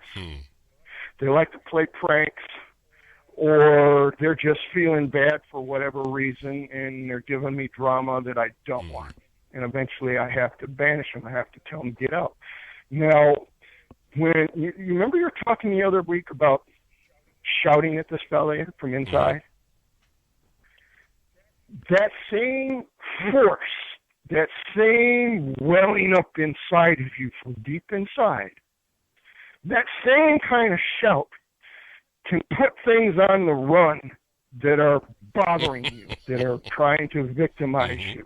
But it has to be strong. It has to be sure. It has to be threatening. There has to be a growl in the voice. It doesn't mean physically. You can do it without waking up the neighbors. Well, actually, depending on how sensitive, you might wake them up anyway. Sometimes that kind of energy carries too. But that same thing, from the same place, you pump that into your crystals. This is my domain. And I will not accept, this is mine. When you come here, it's under my rules, my domain. All right? You pump that energy into it. You pump light because you want good energy. This draws the better ones, disgust the darker ones. But that's still intent. This is mine. This will be respected. There's different ways to do that in nature. You'll see a lot of pictures of what we call witch camp on my Facebook page. And People, well, it's magic. There's bears and there's raccoons and there's things all over, but they won't come into the camp.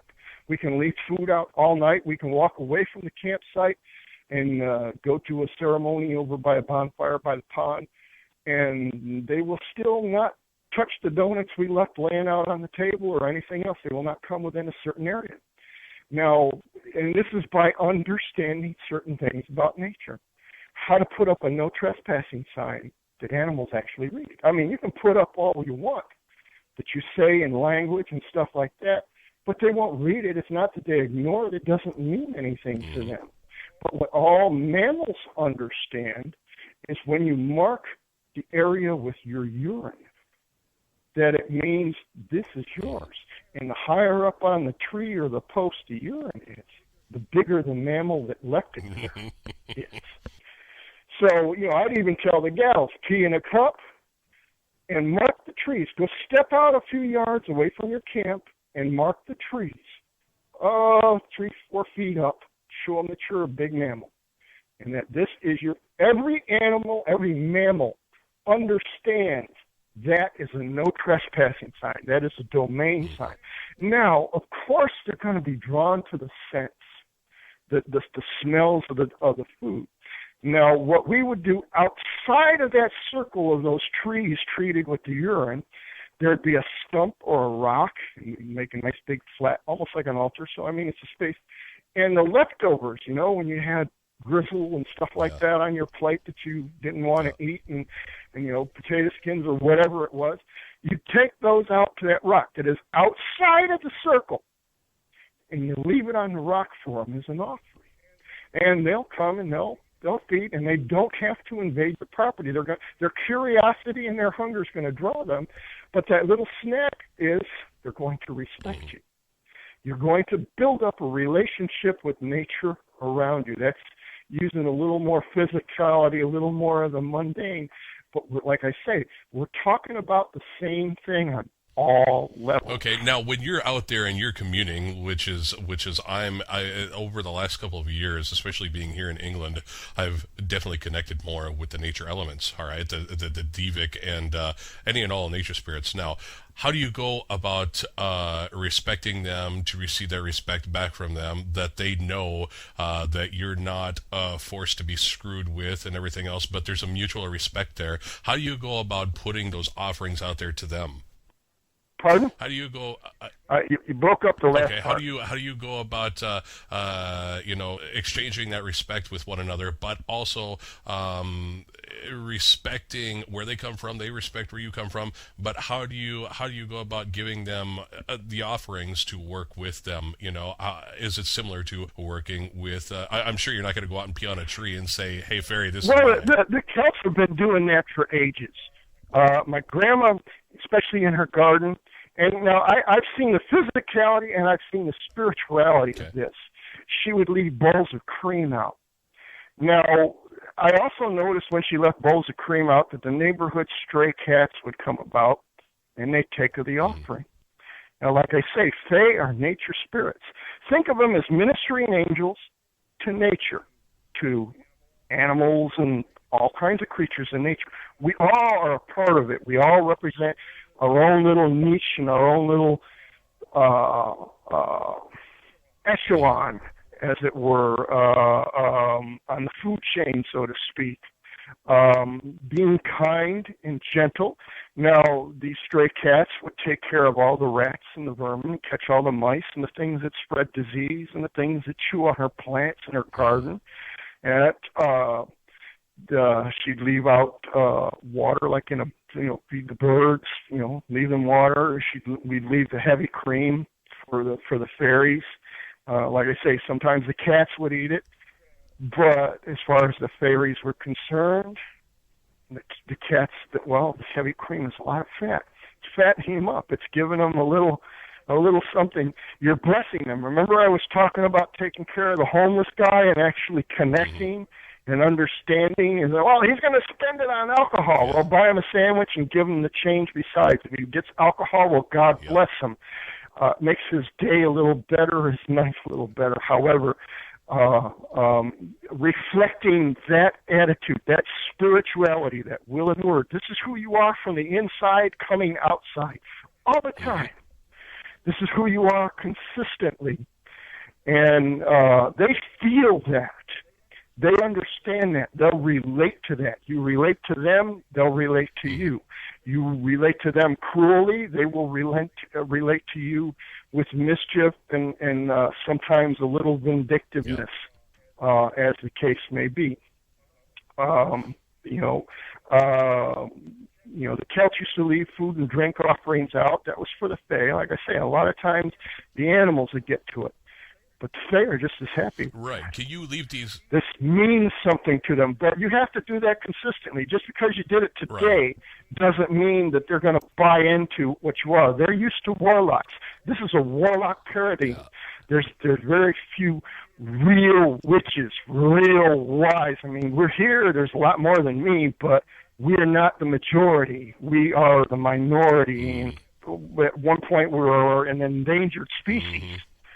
But like I say, as more of you begin to light up, hear this, making these connections and stuff like that, and understanding, and start responding as such, you're going to find more. We're going to reach a tipping point where the warlocks become the minority and we become the majority, and things start resonating at a much better frequency for all of us. Yeah, I really hope we get to see that. But the more you do that with them, the keeping the word and that, like I say, just because you did it today or this month, these creatures do not relate to time in the same way that you do. Me, I've been doing this for 60 years. I'm this way all the time. I am reliable.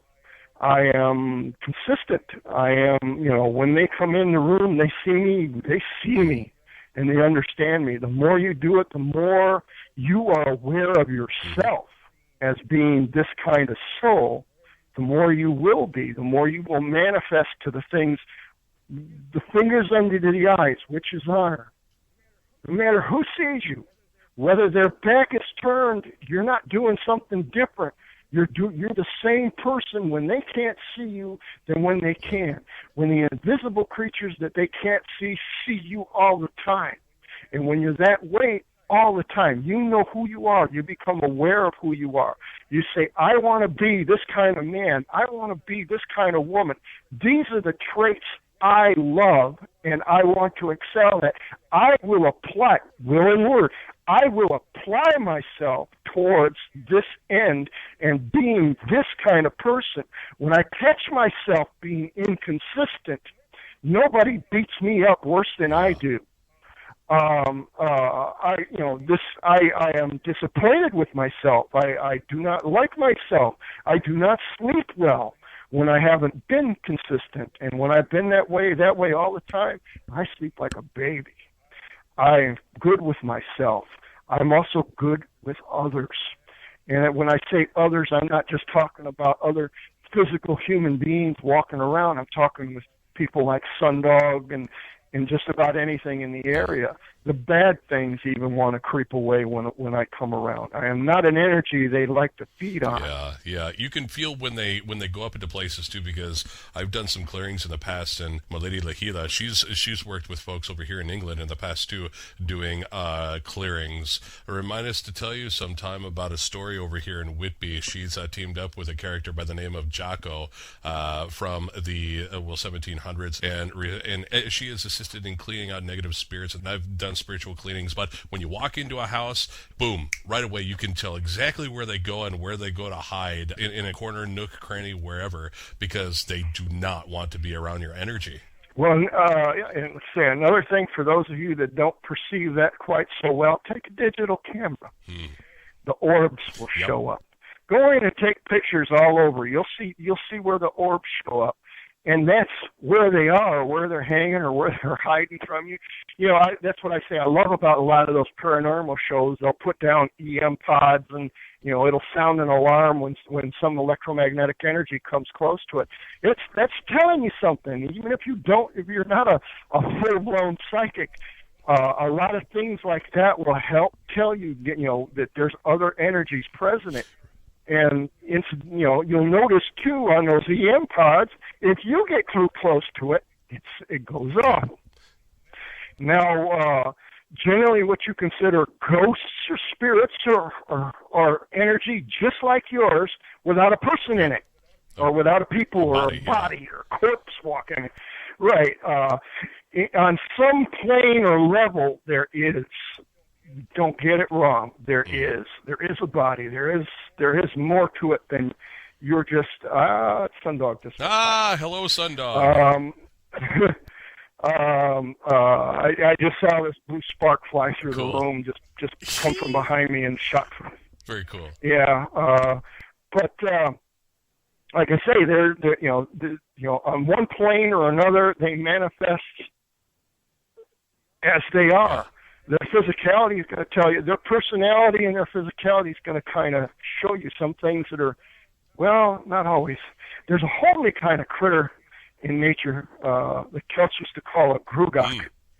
And they're kind of homely. I don't know if you ever remember the old newspaper comic Broomhilda. Yeah, I do. There was an Erwin the Troll. Yep.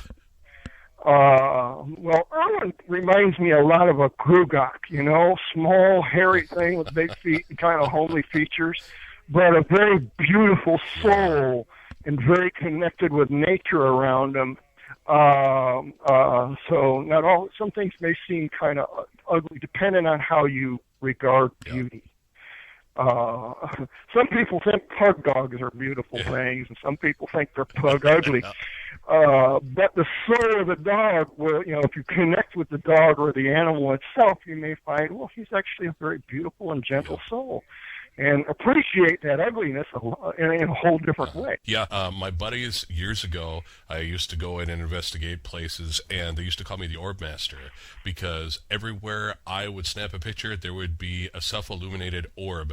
Some of my pictures even got on Coast to Coast AM shortly after George Norrie took it over. And it was at a friend's funeral, and he showed up, and I said, Casey, in my head, if you're there, brother, I said, show up. And I snapped a picture, boom, there he was, floating toward the top of the cathedral in the church where his body was. But some of these orb pictures also manifest faces in them as well. And now the people who are out there on these paranormal shows sit there and say, "Oh, it's nothing but dust. Oh, it's nothing but a bug." They really have a hard time. I've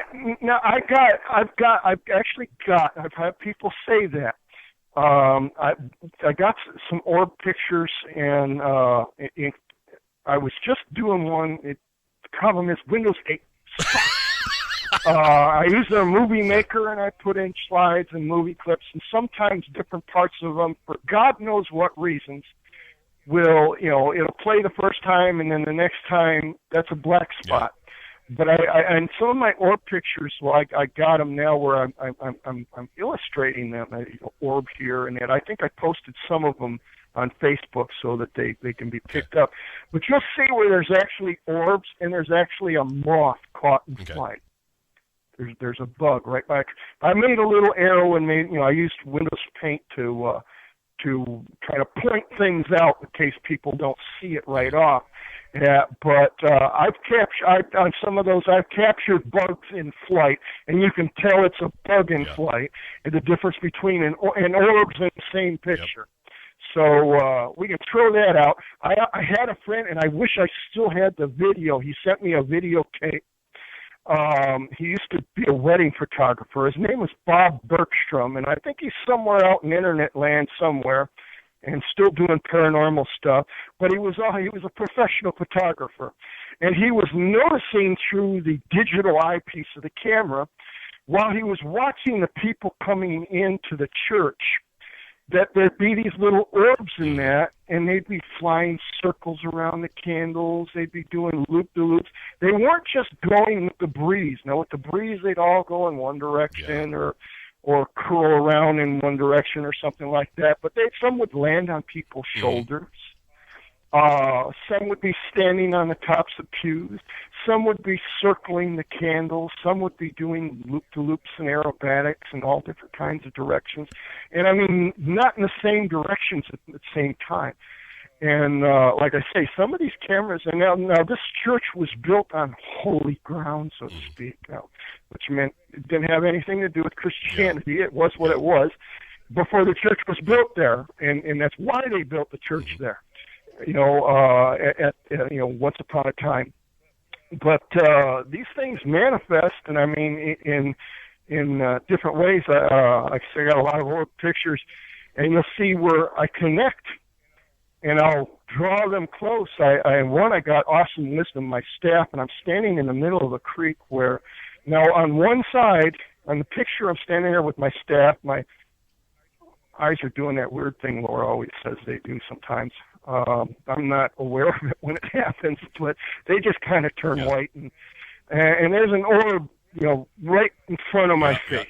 And it's not by accident that it's there. I'm asking for permission to cross over, and usually when I cross that creek, I end up in Gwinnett, and I usually do that every year on my birthday, and I attend a certain court, what I call summer court.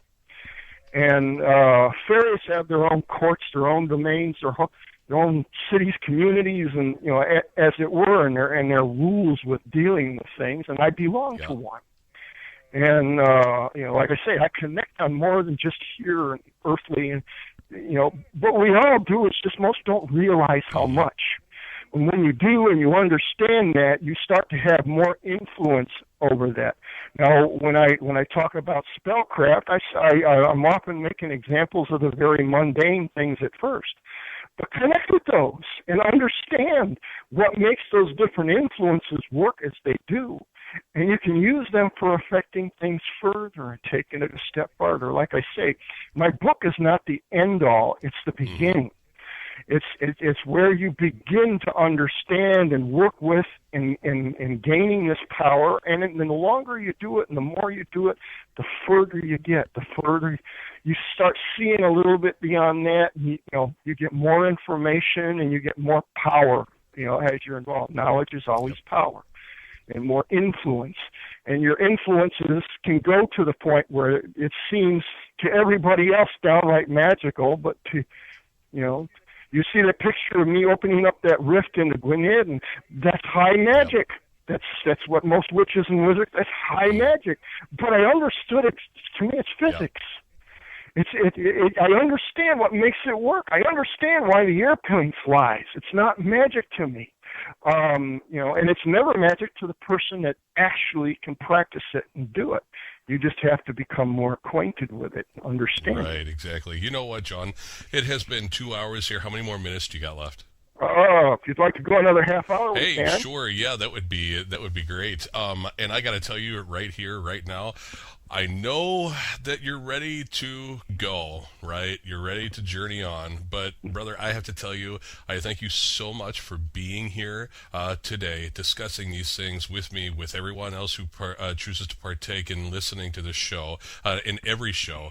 But I really feel that you're here because this definitely needs to get out there, and I am more than happy to be assisting with that process because, as you said in the last show, I'm definitely on that road as well. I know I am. I got to tell you about something really quick, and it is still plaguing me because it just so burned into my mind's eye here of when I was standing out in the backyard. I'm having a cigarette, and over the northeastern part of the sky, very low over here, I'm sitting in the backyard and I'm looking southwest, and I take a puff, I spin around because I feel someone staring at me from up there right over my shoulder. I look up and there's this cloud looking down at me, and he has long hair, older features, a good 40 years older than I am now, mustache, beard, the whole 9 yards, but he's a white cloud. And I said, look up there and tell me what you see. And she looked up there and she said, I see a face, long hair, mustache, beard, and he's smirking. I said, he's looking right at us and smirking, isn't he? And she goes, yeah. And I said, mentally, what the hell are you smirking at? Who are you? And I'm still trying to figure out who that is. Mm-hmm. Is it an aspect of me that has come back to rejoin me at this time, to check in on me to see if I'm actually on the path to getting to where it is now? I've had that happen. For me, time is not just a linear thing. And it's really hard to describe as any one shape or another because it can go in any direction. universe is like this big, very intricate mandala, and you see certain patterns that repeat themselves, and then there's bigger patterns, and there's smaller patterns from the microcosmic to the macrocosmic. In fact, when you hear people like Nassim Haramein talk about, his versions of string theories, and he talks about unified theory. Now, one thing physicists understood was that, the problem they had is sometimes the rules that work in the microcosmic, the atomic, don't always work exactly the same way in the macro, in the cosmos, and the solar system, and the universe at large. Sometimes the math doesn't work out exactly the same. Now, what they call the unified field theory kind of brings the two together to the point where, okay, this is the math or the little joining formula that pulls these two things together and makes them understandable as a single whole. So that's what they're talking about when they're talking about unified field theory. So, like I say, things don't always go in just this direction and that direction. There's directions that you presently can't even imagine, and you should. No. You've been held back from it. I got to be one thing or the other, and it's kind of like that's holding you down. Think of that as shackles right off the bat. That's where you've been hobbled and shackled, in that there's more directions. Well, that's cheating, my brother used to always tell me, and there's like, no, I understood there's another rule, or there's and I implemented it, and that's the whole trick behind witches and wizards. We cheat. No, we don't cheat. We don't go by the same rules that's been enforced or shackled upon you. You're not honor bound to remain in chains. Even it was said by the disciples of Jesus, the things he taught, that when the Son has set you free, ye shall be free indeed. And now when the bell rings, they all show up in the churches and give their money, and they just become more shackled. Yeah. Yep. Got blinders on. Geez. They're afraid to look at this or that or the other thing. Oh, there's a demon in that. Oh, let's hide from it. And it's kind of like, gee, you sang Onward Christian Soldiers, and you run away like Sir Robin in the Monty Python and the whole, brave, brave Sir Robin, he turned his tail and fled, and that's the average Christian today. Well, there's some spiritual darkness to this thing or that thing. Run away, stay away from it, have nothing to do with it. You are supposed to be the salt of the earth.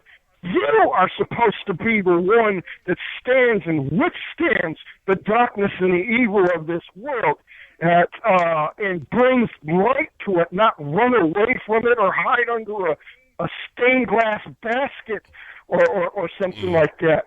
When, time and space, it's like, I had an experience, and I don't like to talk about it much because people get religious on me. And they're not getting the picture that I really want to give them. Something very real happened to me in my early 20s. Well, actually, something very real happened to me long before that. We were expecting that I'd have a she mentor.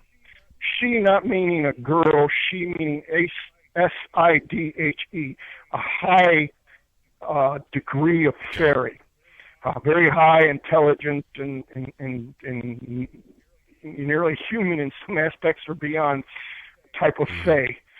And we expected that I'd have a mentor because it's going to take something like that to introduce me to the rest of my world. You can show me a lot about physical England and that, but can you take me through the places that the ancestors walked and your descendants will walk? And, there's a spiritual reality there. You need someone, you need a mentor, and a lot of people have these, and sometimes they turn out dark, and that's what happened with me. When I was about 10 years old, this fella joined, and, I told my grandma, there was a guy up by my window. Now, my bedroom was on the second floor. And he was wearing a cape, and he was wearing he had a big cowl on it. I described it in some of my books. I think Warrior, the Witch Clan, or Matriarch, I can't remember. Warrior had that particular story. Like I say, the book itself is a fantasy and how it's taken, but the little chapters of this and that are things we actually done. I'm trying to make people understand what a witch really is. I don't want the magic to die out with me. I want you to understand what it is instead of just teaching my own little clan who's going off this way and that way and also influenced by the world and everything like that. I don't necessarily want you all to become Danaan witches. If you're Christian, I want you to be a better Christian. If you're a Jew, I want you to be a better Jew. I want you to be a deeper Jew, a deeper Muslim, a different, whatever the hell you are, or whatever in heaven you are. I want you to find yourself and be and grow as a spirit. So this is why I teach the way I teach and speak the way I speak. But in this, I had this mentor, and he come, and I told my grandma, and he said his name was, I'm afraid to give it to you because he was found in a demonology book, but we never bothered to look him up. We just automatically assumed he was fake. Hey, witches make mistakes too. We learn by them. That's how most of us learn. All right? But eventually, I become more and more reliant on the spirit. And that's the danger of having familiar spirits that Jews and Christians talk about. Though they don't necessarily know why. God said no, and that's why. And it's kind of, no, that's what. You got to learn and understand why. He gave you the knowledge of good and evil. It's not just a list of do's and don'ts. It's to understand and relate to why he said that. What, was it because he's a mean old man or because he wants you to learn and grow? All right, and you've got grace to do that. In other words, you're not going to get struck dead for making a mistake, in most cases anyway. Yeah. Well, in this case, the spirit became more and more, I became more and more reliant on him. It became a point where I couldn't tell the difference whether he was standing in a room talking to me or in my head talking to me. And eventually, in my late teens and early 20s, I'd have these episodes where I'd kind of black out, and he'd take over. And I'd become a very different person. Now, as an MK Ultra, this is scary. This is what they tried to make us. This is what they put us through all the hell that they did to make us into, but for their purposes. In this case, I was becoming for his purposes. We call him Shabby for short. That was Laura's name for him to avoid incurring calling his name at... So Shabby would come along, and he wasn't a shabby individual. He was a very elegant individual. And like I said, I became more and more reliant on him until eventually I became possessed by him. Now, witches do things a little differently than Christians. To get rid of one spirit, we get a stronger spirit.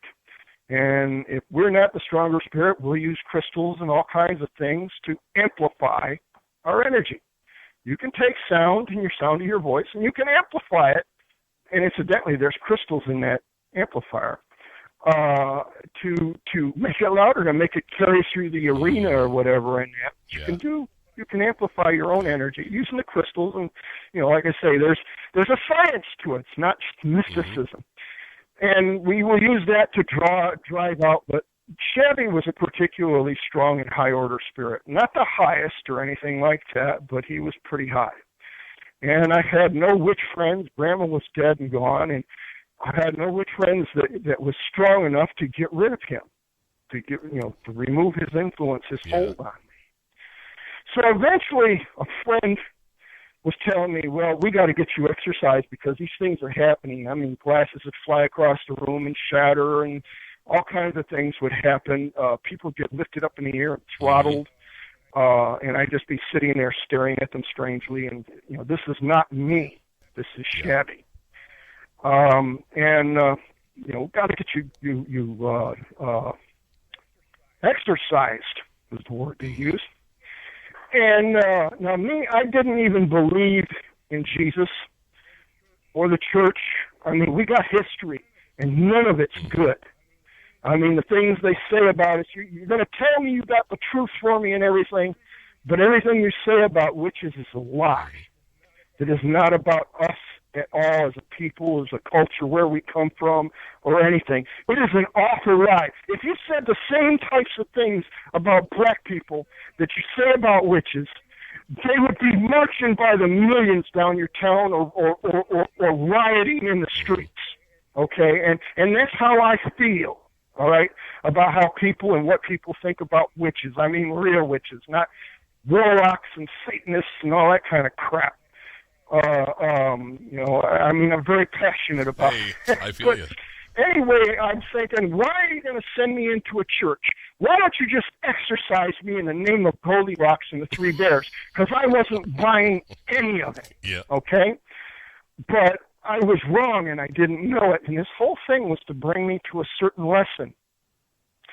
There was this one group, I think they were Pentecostals. Now, this is not to say that every Pentecostal has this power, but this particular group of people that spent the night, I wouldn't even go in a church. Shabby wouldn't let me go into a church. So we went into a small office that was not even attached to the building.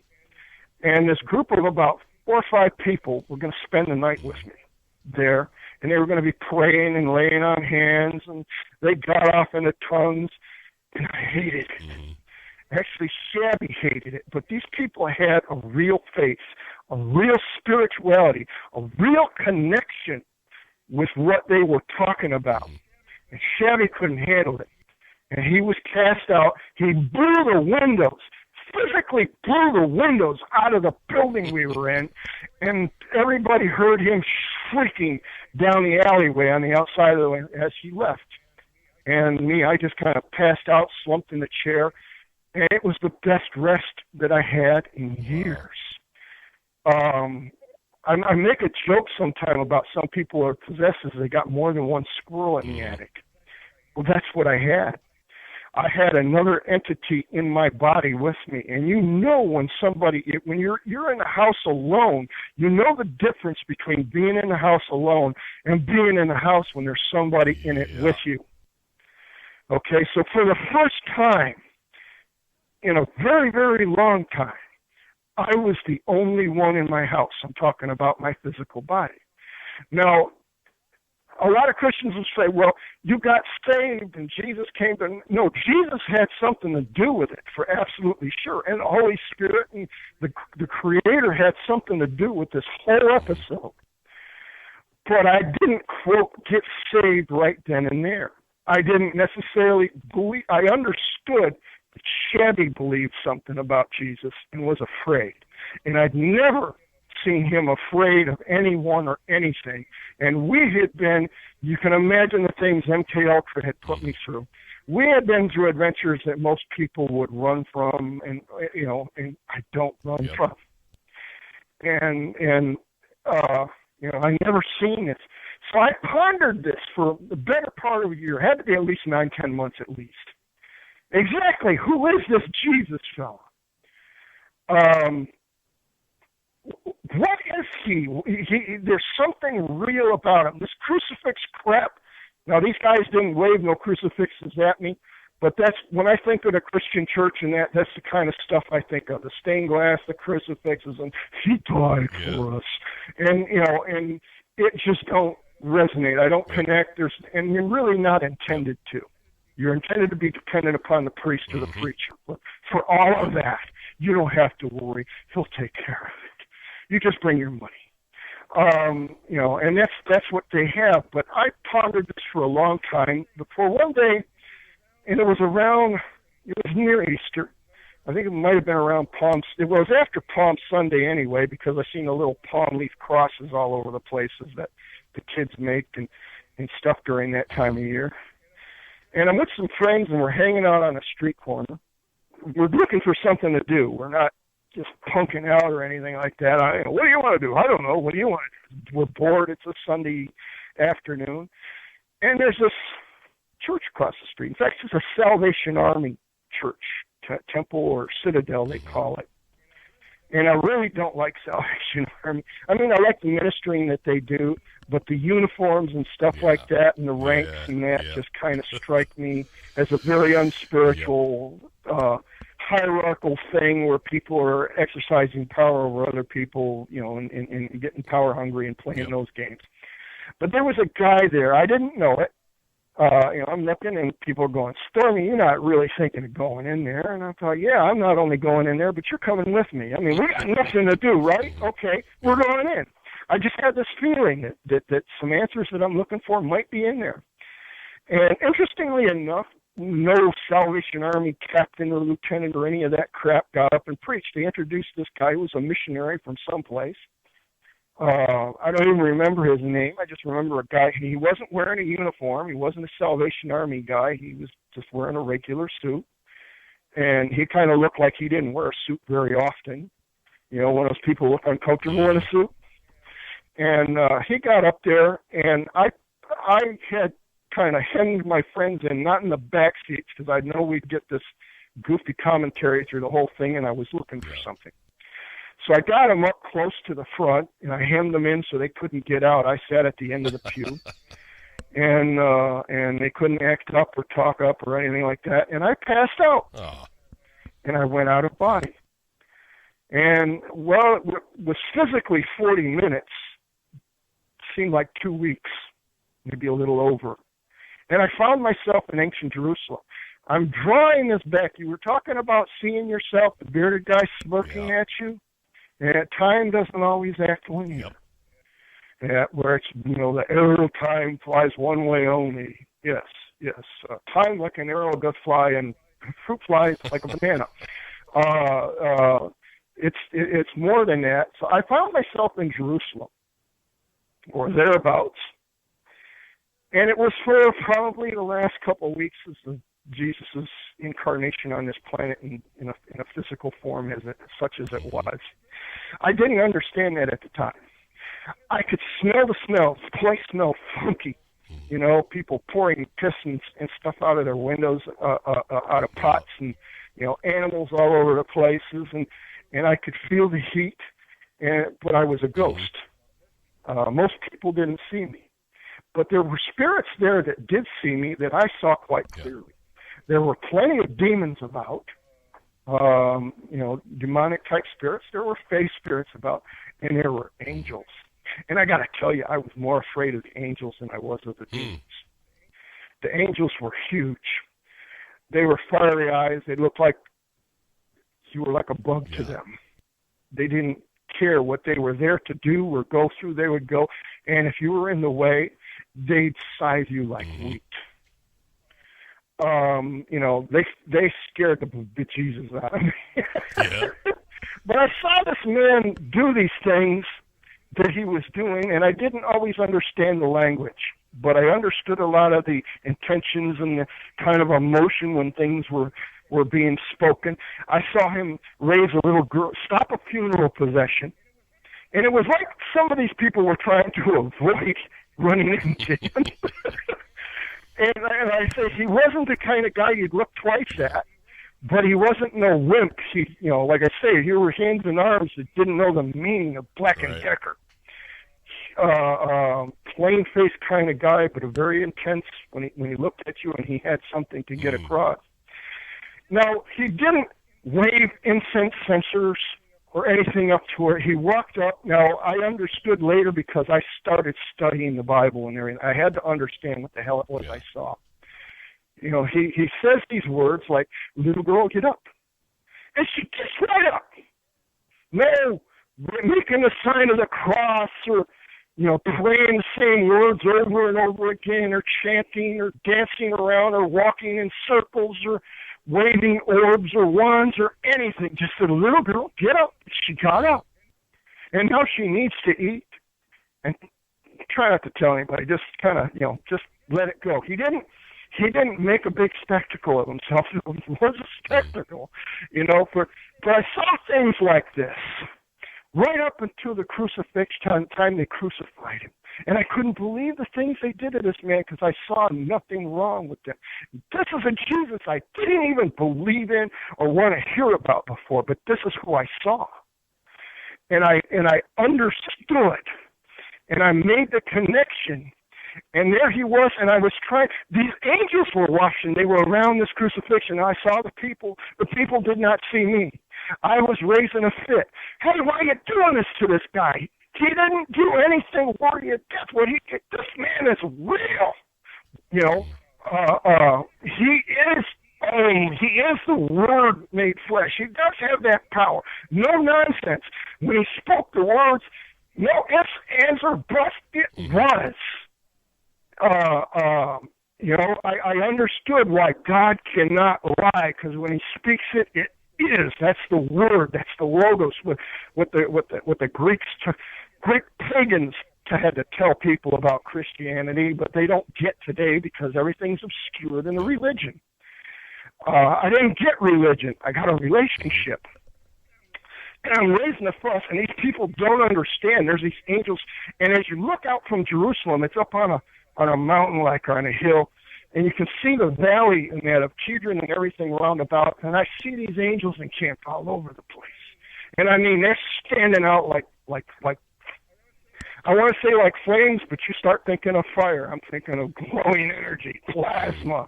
You won't see those words in the Bible. They didn't have them. But if they did, that's what they'd be telling you, and that's what I saw. And if you ever saw Michael, everybody calls him Saint Michael. A saint is a believer. Michael was never a human being. Michael was an archangel, a cherub. He was like about 30 feet tall as far as I could tell. And the size really doesn't matter. He could have been huger than that. But his eyes were flaming, and he was waiting, and there was angels everywhere. Demons left.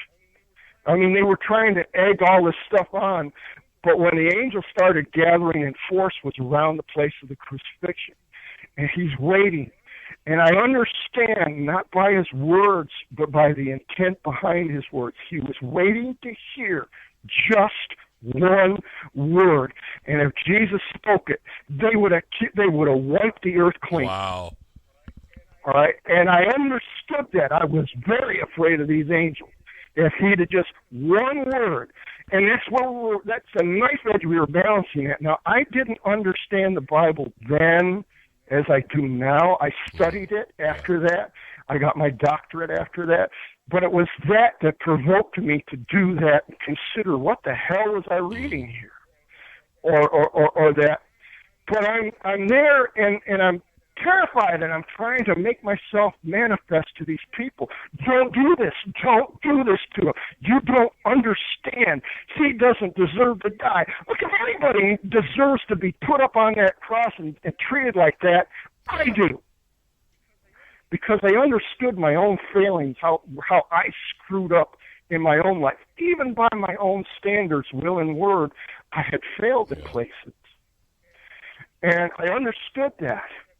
And it was at that time, and he wasn't as neat and clean as you see on the crucifixes. He looked like hamburger nailed to a wooden beams. Okay, he was a bloody mess, but I could see his eyes. And he looked at me, and I woke up. Oh, boy. And I'm in a church. And the thing's over. They're playing their little altar call or whatever, and they say, if anybody wants to pray and get anything straight or, with God and that, feel free to come up and use the kneeling bench by the altar. And I'm sitting there, and I'm afraid, and I'm thinking, my friends are going to think I'm nuts now for sure, and or that I got religious, but I couldn't leave that room without getting down on my knees and saying in my own way, I know who you are. I've seen you. I understand you. I know who you are. I know what you are, and I want to follow you. I don't want to become churchy or anything else. I did for a while, and it's not right. I understood what was wrong. That's the knowledge of good and evil. You'll make mistakes, but you understand and you move on. You learn from them and move on. You adjust your aim. And this is my connection with Jesus. I do not call myself a Christian. Neither did the first century Christians. Some were Jews, some were Gentiles. You see the word Gentile put in pagan, because that's precisely what they all were. And they were still Gentiles after they were believers. Only the other people called them Christians, and then later Constantine made it kind of, okay, that's our label now. But that was my experience with that, time and space, your experience. I've experienced also places where I saw myself in the future, or I saw myself in the past, and I understood what was wrong, or what was off kilter, something to smirk at. And eventually, boy, you'll get it. Because he smirked at me, John. He was looking at me and smirking with the left side of his face. I threw back to him mentally, telepathically, "What the hell are you smirking at?" He smirked even more, like, "God, I was such a smart ass." But I understand exactly what you're saying. Been there, done that, got the T-shirts. Yeah. So, you know what? Digressing back to what you saw with Michael and everything else. Okay, number one, what did he look like since he's never been incarnated in human form? What did he look like? And number two, do you know the word? Well, I remember the last words that Jesus spoke, but it was in Aramaic. Okay. And he let it go.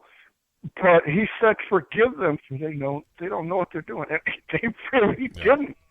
But Michael was not expecting. He was there with the army, with the hosts. He was there waiting for them to, okay, I had enough. Get me down off of this. Literally, a lot of times when I use this word, I do not mean them in their profane context. People take words and make them mean other things. To be damned means to be cursed. God damned means something God wouldn't even approve of. People think, well, you're using bad language. No, I'm using precise language. I'm not speaking profane. I'm speaking profound. All right? Get me off of this goddamn cross is what they're waiting for. And they would have took him down, and they would have healed them, and they would have wiped everybody out, from one end to the other. They were ready for a cleansing, a purge. But that's not what happened. And it was all meant to be a growing, learning thing. I saw a man for the first time in my life. I understood the power of someone who could love even his enemies. Now, me, I destroy my enemies.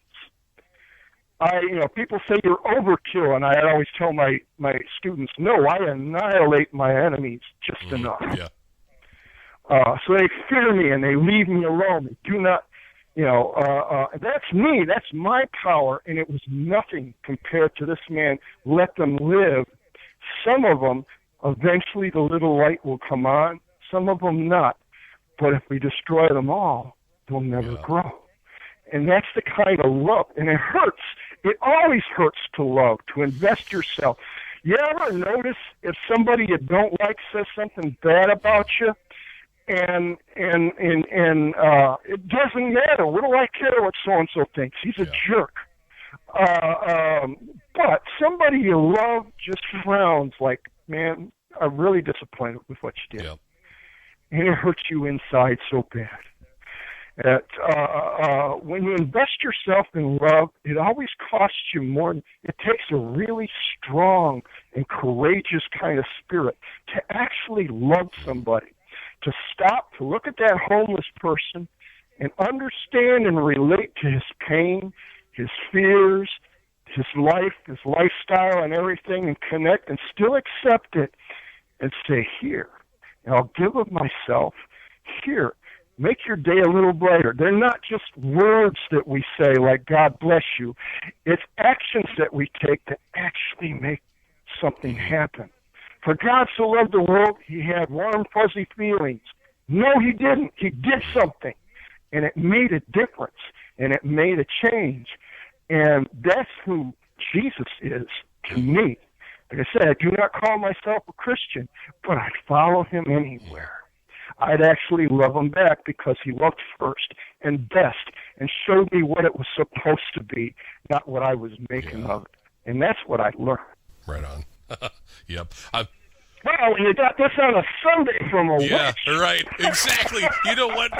Serious. I called my mom really quick down in Arizona. I have for the past couple of shows just to get the equipment going here, right, to make sure it's all working properly and everything for our show.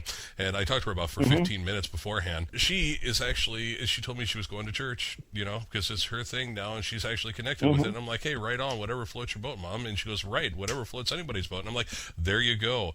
But she's very psychic and everything else. And, I'm glad you're speaking to me about this because I've had issues with did Christ really exist on this planet? And if he did, he wasn't crucified because he died for our sins. He was dying because of them, not knowing what we were doing to him. And the people in power back then, he was preaching love. He was preaching directness. He was preaching from your heart, from your soul. Not preaching actually, but talking about it. And they didn't like it. It went a great. Yeah, well, and he wasn't just talking about it. He was doing it. He was living it. And they, like I say, when they sum it up with this crucifix, he died for us. And it's like, what he did while he lived would freak you out. Would if you understood what was happening, what was going on with him and his environment, he could speak to a storm and it would stop. And it's kind of like, who and what has that kind of authority over physical reality where he just speaks the word, it understands, it comprehends what words he's speaking, the authority he has to speak them, and obeys. And it's kind of like, look, this is a much bigger Jesus than I've ever seen in anybody's Sunday school. But this is who I saw. And though I was pagan, and still call myself pagan to this day, though I was pagan before that, had no belief in him whatsoever, I came to this part in my life where I was a victim and I was in chains, and I got to see the truth of the matter there. Now, like I say, this is not to disparage the teachings of Lao Tzu, Confucius, Krishna, Buddha, or anything like that. Jesus is a different context entirely, but they're all worthy to listen to and to take it in and to understand. When you're dealing with Jesus, you're dealing with something else or something more. But still, I wish Christians knew that. If they knew that, they wouldn't dare do some of the shit they just let go today. Today, more than half of the marriages, people get before an altar of God and make the holiest promises they could before God and men in holy matrimony, and then break those promises within a year or two, or sometimes a little bit more after that. And they think they still have a relationship, and they're going to point their fingers at, don't let those homosexuals marry. It's sin. And it's like, you think yours wasn't? Yep. Yours didn't fall short, but we have the grace. Jesus gave that grace to live. He didn't say that word, get him. He let it go. Forgive him. We're going to grow from here. We're going to go from here. This is going to change. For another 2,000 years, 2,100 years after that, we have the darkest warlock paradigm probably the earth has ever known. I don't know. It's been through cataclysms about 4 or 5 times before, but it's going to change. There's going to be kind of a hell on earth that we're walking into, but many of us that are lighting up, I'm not spreading a religious message, that are lighting up, that are gaining enlightenment and grasping it and growing as souls. You're a piece of that same God. I don't care who you are, what you call yourself, what kind of label on your dog tag is going to be. Throw that damn thing away and be the soul that you are and grow. These are the people that are going to step into a lighter paradigm. This darkness is not for you. It never was intended for you. It was intended that you learn the difference between good and evil and why it is so, and choose good of your own free will, not just going through the motions, but from the heart and soul. Understood. And I got to leave you in a little bit here because I got to keep some minutes for the rest no worries. I definitely want to have you back and do this again, and I feel you. I totally understand you with everything you have shared today. I have been there with you 110% and then some. As far as with what I do, John, and I'm glad that we've been able to come together to assist in, turning on some lights out there, because I'm more for getting people, it's kind of amazing too, now that I think about it. I was telling Law last night, I came in while the Vietnam War was still happening. I incarnated here. So I came in here during a time of war, under the sign of Aries, that tells me a lot right there. Number 3 is that I feel that I have been put here to assist in recognizing my own power, and as such, to assist others in recognizing their own power as being a sentient being, to get up, stand up, and say, we're not going to take it anymore, and do something about it. Quit being couch chair commentators or commenters, and get off your duffs and be the change you want to see on the planet. You know, you affect enough people, boom, pretty soon people are around the globe, their lights are going to pop on, and they don't know why. They just boom, boom, boom, all over the place. Yeah. And I appreciate you so much, John. I really do. I really wish now I would have gotten back into doing this earlier, but as Law and I say, all in its right time, you know, and I'm very happy you are here to share with us. Well, maybe more people are ready for it now, because I remember when I was a little boy, Grandma called them sleepwalkers, and it's like I couldn't do or say the kinds of things that I do and say, and I mean, I'm full of it. I'm just over brimming with it. I have been my whole life. This is a love of mine. Some aspects have changed. My attitude about Jesus, and it's like I grew from there. I actually got something from that I wouldn't have got any other way. Like I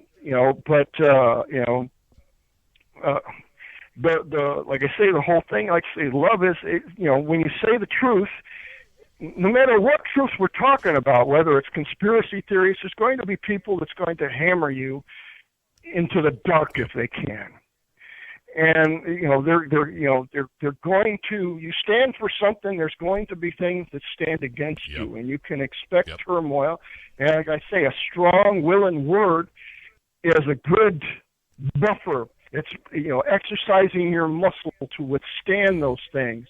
And if the Spirit of God has anything to do with you, you shouldn't run from anything anybody calls demonic.